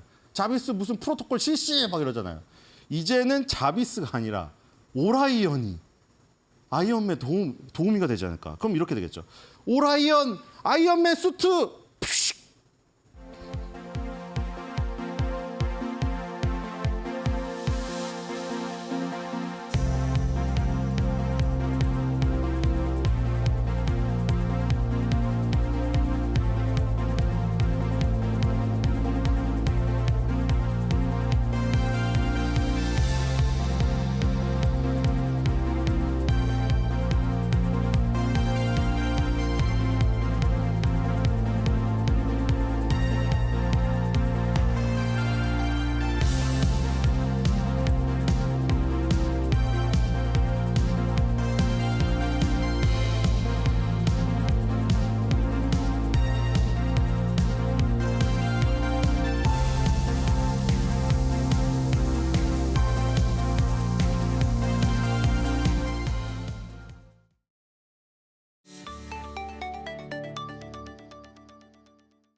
마켓 무버입니다. 오픈 AI가 기존 대비 소통 능력이 대폭 향상된 AI 음성 비서를 공개했습니다. 기존의 AI의 딱딱하고 조금 어색한 말투가 사라지면서 애교 섞인 표현이나 또 정중한 요청 등이 가능해졌다고 하는데요. 이에 따라서 조금 더 감정 표현이 풍부한 대화가 가능해질 것으로 보입니다. 이는 챗 GPT의 어드밴스드 보이스 모드 AVM입니다. 이 AVM은 영어와 한국어, 일본어를 포함한 50개 언어 소통 능력이 향상된 것으로 보이고요. 또 AVM의 또 다른 특징 중 하나가 언어를 새롭게 또 추가했다라는 겁니다. 음성을 새롭게 추가한 건데요. 이 전문 성우를 고용하고 훈련시켜서 총 9개의 음성을 지원하게 됩니다. 이에 따라 사람과 대화하는 것처럼 또 자연스럽게 대화가 가능해집니다. 또 사용자의 감정을 감지해서 반응을 제공해주고 특히 한국어의 경우에는 사투리까지 이해할 수 있도록 개발했다고 하는데요. 지금 국내 IT 업계에서는 이 AI 음성 비서 시장에서 주도권을 잡기 위해서 치열한 경쟁을 펼치고 있는 상황입니다. 이 IT 업계들이 이렇게 AI 음성 비서 시장에서 사활을 걸고 있는 것은 앞으로의 성장성이 어마어마할 것으로 보이기 때문입니다. 대화형 AI 시장 규모 같은 경우에 현재 올해 기준으로 132억 달러로 우리 돈으로 약 18조 원 수준의 시장 규모를 갖고 있는데요. 다가올 2030년에는 499억 달러로 약 66조 원 규모로 크게 성장할 것으로 전망이 되고 있습니다. 연평균 성장률 역시 32.7%를 찍을 것으로 기대가 되고 있는 상황입니다. 이에 따라서 국내 업체들도 관련 시장에 뛰어들고 있는데요. 어떤 국내 업체들이 있는지 다음 장에서 살펴보겠습니다. 먼저 통신 3사가 이러한 경쟁에 나서고 있는 상황입니다. SK텔레콤은 AI 비서 ADAS을 선보이고 있습니다. 사용자의 업무 보조와 정보 탐색 등의 지원 가능하도록 지난달에 개편한 바 있고요. AI 통화 녹음과 요약, 통역, 콜 등의 기능으로 개인 비서의 핵심 역할을 하고 있다는 평가를 받고 있습니다. 특히 지난해 개편했던 이 서비스 개편의 효과를 누리면서 국내 이용자가 크게 늘었고 이를 발판으로 미국 시장에도 진출한다는 계획을 밝힌 바 있습니다. LG U+도 지난 4월에 AI 서비스 챗 에이전트를 출시했고요. 또 이번 9월에는 지능형 TV 시청 도우미 미디어 에이전트를 적용한 바 있는데 미디어 에이전트는 채널이나 영화를 추천해주는 등 AI 큐레이션 기능을 탑재한 것으로 알려지면서 많은 주목을 받고 있습니다. 또 다른 통신사인 KT의 경우에도 AI 에이전트 기능을 개발하고 있는 것으로 알려졌습니다. 삼성전자의 경우에도 AI 스피커 빅스비를 출시했죠. 이용자의 음성 명령을 더 잘 알아들을 수 있도록 기능을 개선하고 있습니다. 또 국내 AI 스타트업인 스캐터는 제타를 선보이고 있는데요. AI가 텍스트 답변에서 감정을 알아챌 수 있는 핵심 기능을 탑재했고 이러한 기능이 20세 미만의 국내 어린 연령층으로부터 뜨거운 인기를 얻고 있는 상황입니다. 지금 AI 음성 비서 시장의 핵심은 이 AI 음성 비서가 인간의 감정을 얼마나 잘 이해하고 이에 따라서 반응해줄 수 있는지가 핵심이 될 것으로 보입니다. 과연 우리와 정말 감정 소통이 가능한 AI를 만날 수 있게 될까요? 지금까지 마켓무버 함께 하셨습니다.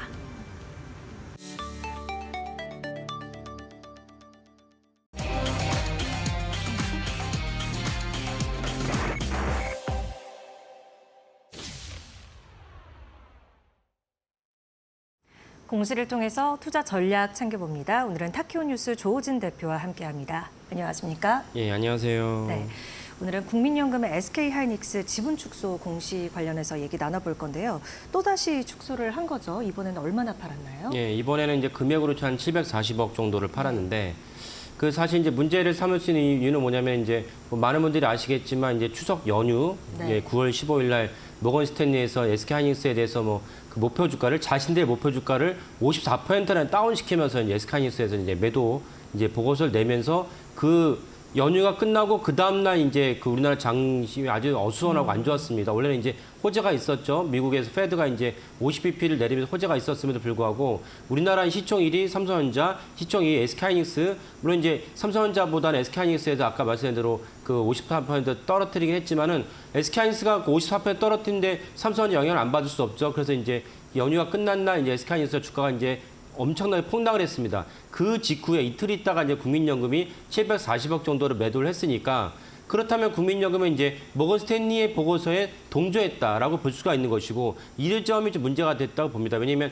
모건 스탠리는 아까 말씀드린 대로 그 전체적인 반도체 시장이 안 좋고 그다음에 SK하이닉스가 이제 작년부터 삼성전자를 아웃퍼폼했던 중요한 어떤 모멘텀이 HBM3였는데 HBM3가 올해 내년까지는 괜찮지만 모건 스탠리 보고서에 따르면 내후년에 SK하이닉스의 영업이익률을 0%로 전망을 했어요.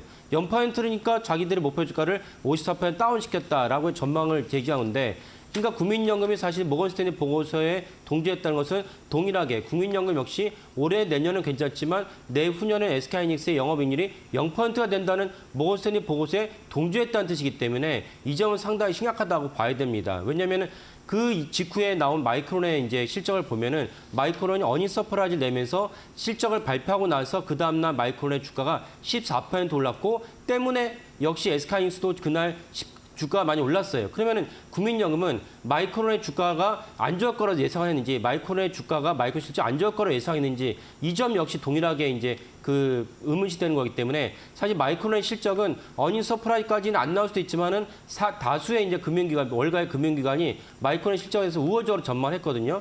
그럼 도대체 국민연금은 어떤 근거에 의해서 마이크론 실적이 안 좋다고 판명을 하고 그에 더불어서 모건 스탠리의 매도 보고서에 동참하면서 무려 이제 그 740억 정도의 매도를 했는지 왜냐하면 국민연금은 사실 우리가 저를 포함해서 시청하시는 모든 분들의 국민연금을 납부한 국민연금을 갖고 이제 투자를 했기 때문에 우리의 어떤 향후 미래의 노후 자금의 중요한 어떤 기관인데 이런 식으로 부실한 어떤 능력을 바탕으로 그 분석을 한다면 우리가 사실 국민연금에 어떻게 믿고 맡길 수 있겠는가라는 맥락에서 문제가 될 수 있습니다. 지금 화면에 나오는 것은 무엇이냐면은 SK하이닉스가 마이크론의 어떤 올해 YTD인데 그 어제 종가 기준으로 한 것입니다. 올해 YTD인데 역시 SK하이닉스나 마이크론이 YTD가 30% 정도고 삼성전자는 마이너스 20%. 왜? HBM이 없기 때문에 HBM이 있긴 있지만 엔비디아 앞으로 못하고 있어요. 그리고 추가로 더 말씀드리고 싶은 부분은 엔비디아가 이렇게 중요한 회사인데 그 마이크론 테크놀로지는 엔비디아 전체 HBM에서 10%, 나머지는 SK하이닉스가 90% 차지하고 있어요. 근데 어쨌건 시장에서는 이제 YTD는 이제 30% 두 종목이 났는데 이런 것들을 사실 도외시하고 국민연금이 사실은 추석 연휴 끝나자마자 모건 스탠리의 그 안 좋은 보고서에 동조했다. 우리의 어떤 노후 자금을 갖다가 잘못 집행하고 있다라는 것은 이제 심각한 그 상황이다 보고 그래서 국민연금 전체적인 어떤 종합 감사, 종합 점검이 필요하다라고 볼 수가 있겠습니다. 네. 한번 정리를 하고 가야 될 것 같습니다. 그러니까 국민연금이 23일에 SK하이닉스 매도 지분을 또다시 축소를 한 건데 이게 모건 스탠리 보고서 나온 그러니까 SK하이닉스에 대한 목표 주가를 54% 반절 정도 이제 떨어뜨리는 그 이후에 나온 지분 축소였기 때문에 여기에 대해서 조 대표가 이제 문제 제기를 한 겁니다. 왜냐하면 이 국민연금이 과연 이러한 리포트를 보고 나서 이것에 부안해동하는 것이 맞냐라는 취지로 말씀을 하신 건데요. 일단 그러면 이 모건 스탠리 분석에 좀 문제 제기를 또 하시는 부분도 있으신 거잖아요. 그러니까 신뢰성이라든지 이전에도 그렇죠. 좀 바꾼 부분이 있기 때문에 그 부분을 다시 한번 짚어주시겠어요? 예. 그러니까 모건 스탠리는 이제 아까 최종적 결론은 27년에 이제 HBM에 대한 공급 과잉으로 말미암아 SK하이닉스 영업이 0% 된다고 그랬는데 모건 스탠리 보고서가 한국 시장 영향을 끼치자마자 그날 19일입니다. 트렌드포스에서 모건 스탠리라고 적시하지는 않았지만 트렌드포스의 이제 보고서를 보면은 모건 스탠리라고 말할 수 있는 왜냐면 모건 스탠리가 제시한 수치들 갖다가 제시하면서 이거는 잘못됐다. 너무 지나친 이제 그 비관론이다라고 얘기를 했어요. 그러면서 이제 트렌드포스가 반박을 했고 그 며칠 지나서 노무라 증권도 이제 반박을 했어요. 동일한 맥락으로 야 모건 스탠리는 너무 심하게 업황을 갖다가 불리하게 봤다라고 했고 그리고 삼성증권이 우리나라 삼성증권 역시 모건 스탠리 보고서에 대해 반박을 했어요.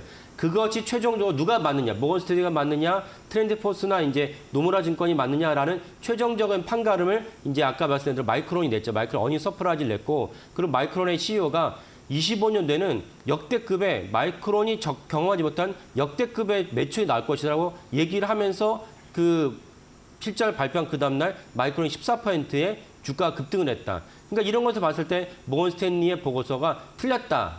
그 모건 스탠리 하나의 보고서가 틀렸다는 건 우리한테 별로 중요하지 않아요. 무엇이 중요하냐? 국민연금은 왜 거기에 부안 내동을 해서 우리들의 자산을 740억을 팔면서 사실은 아까 말씀드린 마이크론이 실적이 우호적일 거라는 거는 대다수의 이제 금융기관의 전망이었는데 그날까지 기다리지 않고 있다가 사실은 이제 국민연금이 그거로 말미암아서 740억으로 말미암아서 손실을 본 금액만 74억이고 그리고 8월 2일 날이었죠. 국민연금이 이제 한번 제가 소개한 적이 있는데 그때도 이제 부화 내동하면서 6,200억 정도의 SK하이닉스 지분을 팔았어요. 그러면 합쳐가지고 한 몇백억의 손해를 국민연금이 우리 자산을 갖다가 손실을 입힌 거예요. 그러면 이 상태로 계속 가는 것이 맞느냐. 국민연금은 공적 기관이고 보건복지 산하기관에 있기 때문에 그걸 종합 감사를 해서 왜 이런 부실한 거래를 했고 부실한 거래 근원이 무엇이냐. 랜덤하게 거래를 하지 않을 것이고 도대체 어떤 맥락으로 내부에서 논리를 펼쳐서 거래를 했는지를 파악하지 않으면 왜 이런 일이 계속 반복될 것이니까. 그러면 이제 우리나라 시장이 안 좋고 사실은 우리나라에게 외국인들이 선물 놀이터 같은 역할을 하고 있는데 여기 국민연금이 중심을 잡고 거래를 하지 않으면 외국인들의 이런 장난이 계속 반복되는 거기 때문에 국민연금을 종합적으로 한번 체제 개선을 해야 된다. 이런 이제 필요가 있다고 말씀드리겠습니다. 그 마이크론 실적 나오고 아시다시피 반도체주들 좀 반응을 좋게 한 모습이었는데 그때까지 좀 기다렸으면 그러니까 이런 국민연금이 이런 리포트나 보고서에 좀 동조되지 않고 그냥 소신껏 했으면 오히려 수익을 볼 수 있었는데 그런 부분에 대해서 좀 아쉽다라는 말씀을 주신 걸로 이해하면 될까요? 그렇죠. 예, 그러니까 국민연금 같은 큰 기관은 개인처럼 단타를 하면 절대 안 되죠. 뭐 수천억, 수조원 자금을 갖다 집행하는데 설령 자기가 내놓은 종목의 수익률이 10% 났어요. 10% 났는데 그때 바로 매도를 하면은 호가처럼 계속 갉아먹으면서 매도를 하기 때문에 그렇게 해서 그 단기로 이제 투자를 하면 안 되고 최소 3년, 5년은 투자하면서 수십 % 이상의 수익이 났을 때 그때 이제 수익을 갖다 거두는 그런 어떤 전략을 취하지 않으면은 국민연금 같은 큰 손은 사실은 큰 의미에서 이제 수익을 낼 수는 없다. 그런데도 불구하고 그것에 못지않게 이렇게 단타식으로 모건스탠리가 부정적 보고자니까 거기에 부화 내동을 해서 그 매도를 했다는 것 자체는 도대체 어느 나라의 국민연금이냐 이런 맥락이 말이 나올 수 있을 정도다라고 보시면 되겠습니다. 네, 알겠습니다.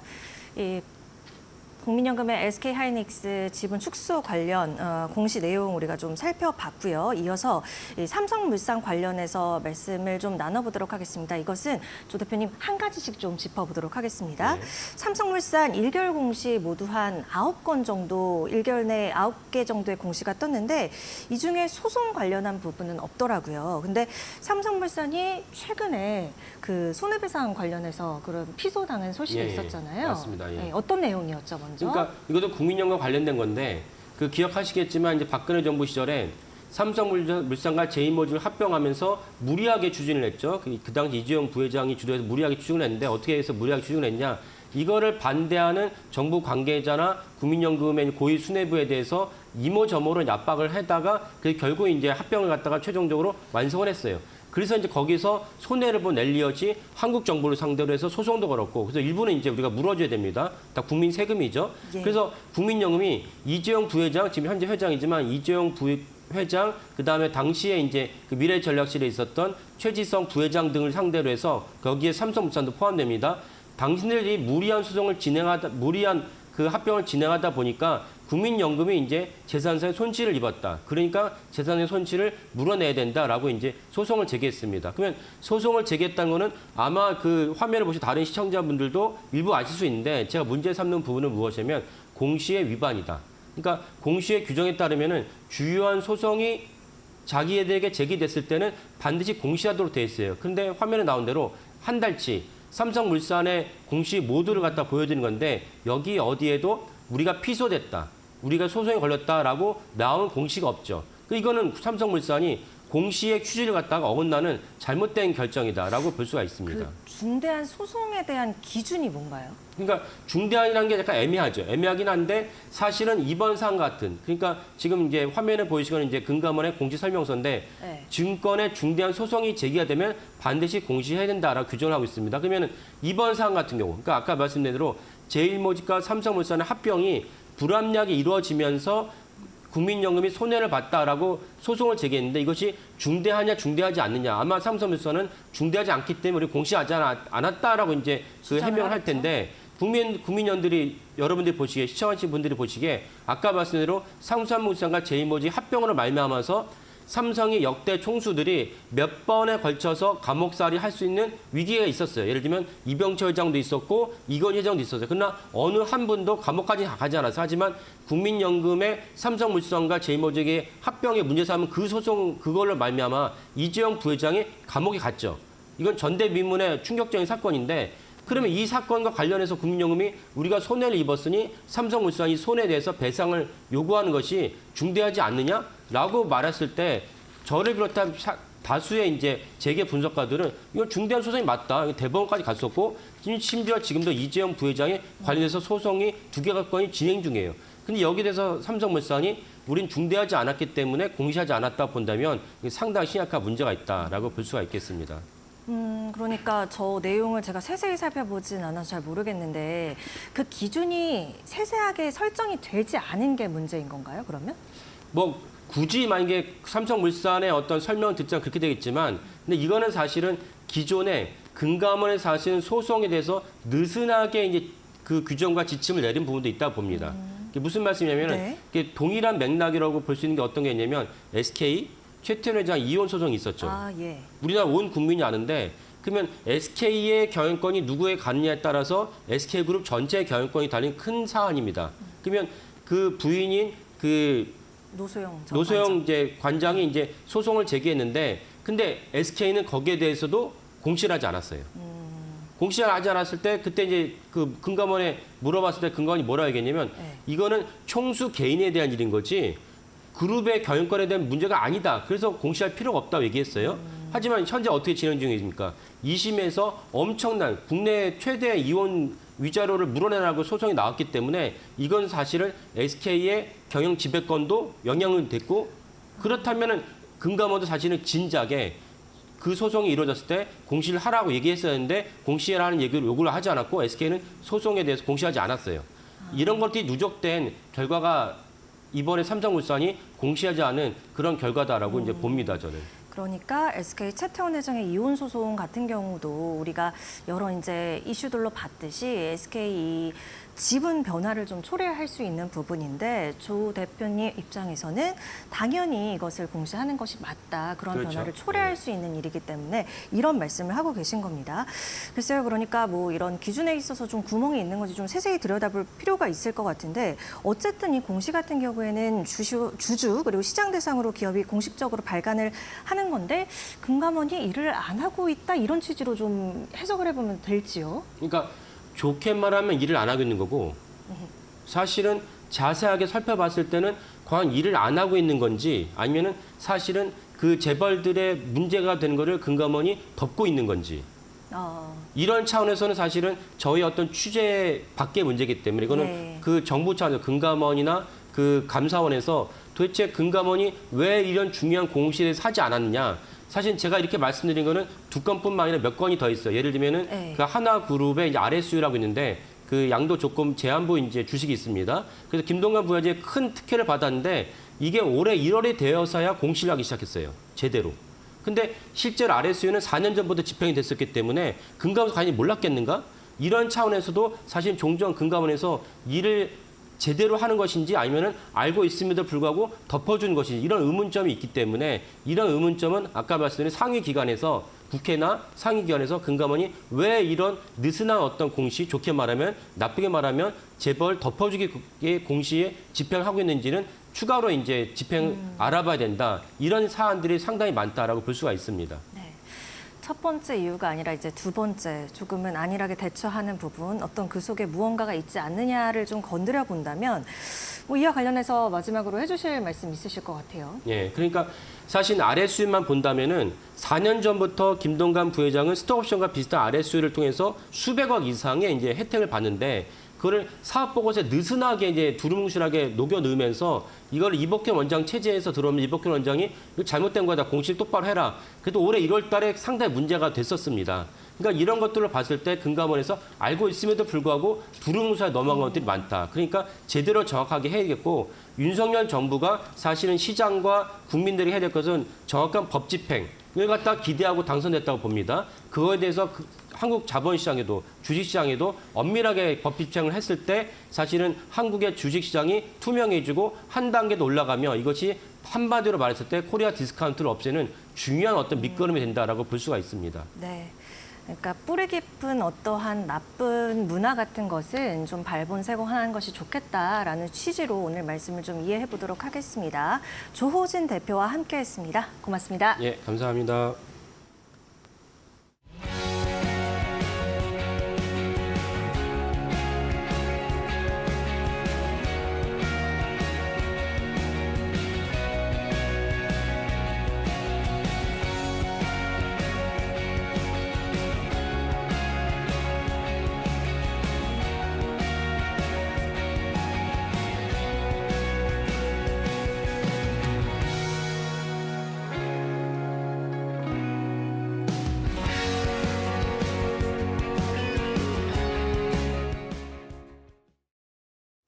네, 9월 30일 월요일입니다. 앵커 브리핑 시작하겠습니다.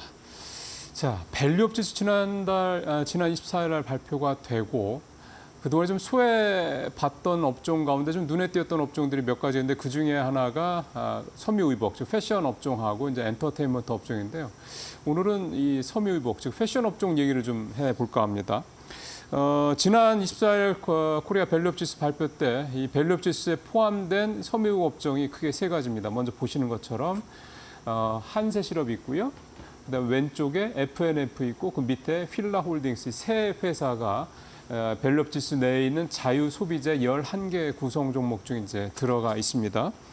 그 이후에 이 세 개 종목의 주가 움직임을 좀 보니까 눈에 좀 띌만 합니다. 보죠. 먼저 필라홀딩스 보면 9월 24일 이후에 주가가 5.6% 정도 올랐습니다. 보시면 확실히 좀 우상향하는 모습이 좀 나타나죠. 그 이후에 최근 들어서죠. 그 다음에 F&F도 보겠습니다. F&F도 역시 24일 이후에 주가가 좀 확실하게 우상향하는 모습이 나타나고 있고요. 한세시럽도 마지막으로 한번 보죠. 조금 앞에 두 종목에 비해서 조금 약하긴 한데 그래도 보시면 최근 우상향을 하는 모습이 지금 눈에 확 띄게 나타나고 있는 그런 모습입니다.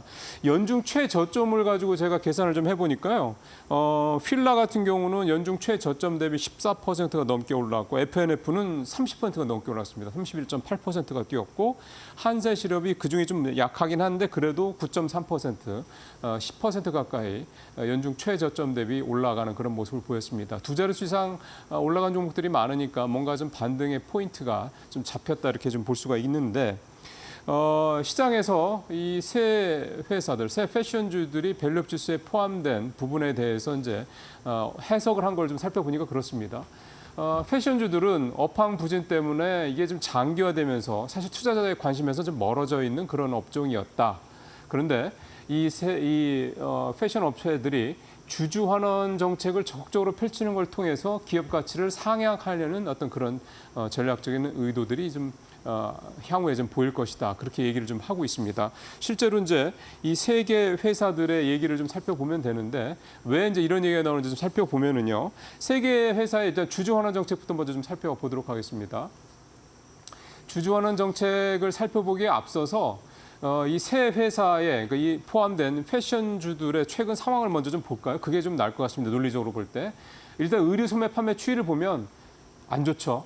이게 그러니까 이게 확 튀었을 때 여러분들 아마 팬데믹 때 기억하실 겁니다. 그때 고점을 찍고 난 다음에 계속해서 우하향하는 그런 모습들이 나타나고 있고요. 조금 더 이제 들어가 보면 백화점 쪽에서 소매 판매, 의류 판매를 상황을 좀 보겠습니다. 마찬가지입니다. 백화점도 역시 백화점에서 판매된 의류도 역시 지난 팬데믹 때 이 고점을 찍고 난 이후에 계속해서 우하향하는 모습이 좀 나타나고 있는 상황인데 22, 3년, 4년 쭉 오면서 그래도 백화점에서 판매되는 주의복의 판매는 물론 전체적으로 고점 대비해서는 떨어지고 있지만 조금씩 아주 미세하게지만 우측으로 조금씩 올라가는 그런 추세적으로는 그런 모습이 나타나고 있긴 합니다. 전체 의류 판매에서 그나마 백화점 쪽의 의류 판매는 조금씩이지만 회복이 되고 있었다 이렇게 좀 볼 수가 있는 건데요. 전체적으로 어쨌든 의류 판매도 그렇고 백화점에서의 판매된 의류도 그렇고 워낙에 팬데믹 때 고점을 확 찍고 난 다음에 좀 떨어지다 보니까 시장에서 아무래도 좀 관심이 좀 떨어질 수밖에 없었고 또 뭐 작년 하반기부터 이 AI를 중심으로 해서 워낙에 시장의 매기가 특정 분야로 쏠리다 보니까 더더군다나 시장에 소외되는 그런 모습이 나타났습니다. 그러다 보니까 또 업황이 좀 부진한 것도 당연히 있었고요. 그러다 보니 패션 업체들 같은 경우는 일단은 투자자들의 관심을 먼저 가져오자. 투자자들의 관심을 끌 수 있는 방법으로 이제 적극적인 주주 환원 정책을 선택을 한 거고요. 그것 때문에 이번에 밸류업 지수에 새 종목이 포함이 됐던 거고 결국은 그렇게 하고 난 다음에 업황이 개선되고 실제로 실적이 좋아지게 되면 본격적으로 이제 패션 업종이 예전에 했던 그런 어떤 시장의 관심을 찾을 수 있을 것이다 이렇게 판단을 했다 이렇게 해석을 해볼 수가 있겠습니다. 그래서 이제 세 개 회사의 주주 환원 정책을 살펴보니까 필라홀딩스 같은 경우는 2026년까지 배당 성향을 50%까지 확대하겠다. 올해 같은 경우는 이보다 더 올라가서 60%까지 될 것이다. 즉 수익의 낸 부분의 절반 이상을 배당을 쓰겠다. 이런 얘기가 되는 거죠. 뭐 거의 이 정도면 미국의 주요 빅테크들도 하는 정도 수준이라고 볼 수가 있겠습니다. FNF 같은 경우도 올해부터 2026년까지 3년 동안 주주 환원 규모를 당기 순이익의 20% 이상으로 확대하겠다.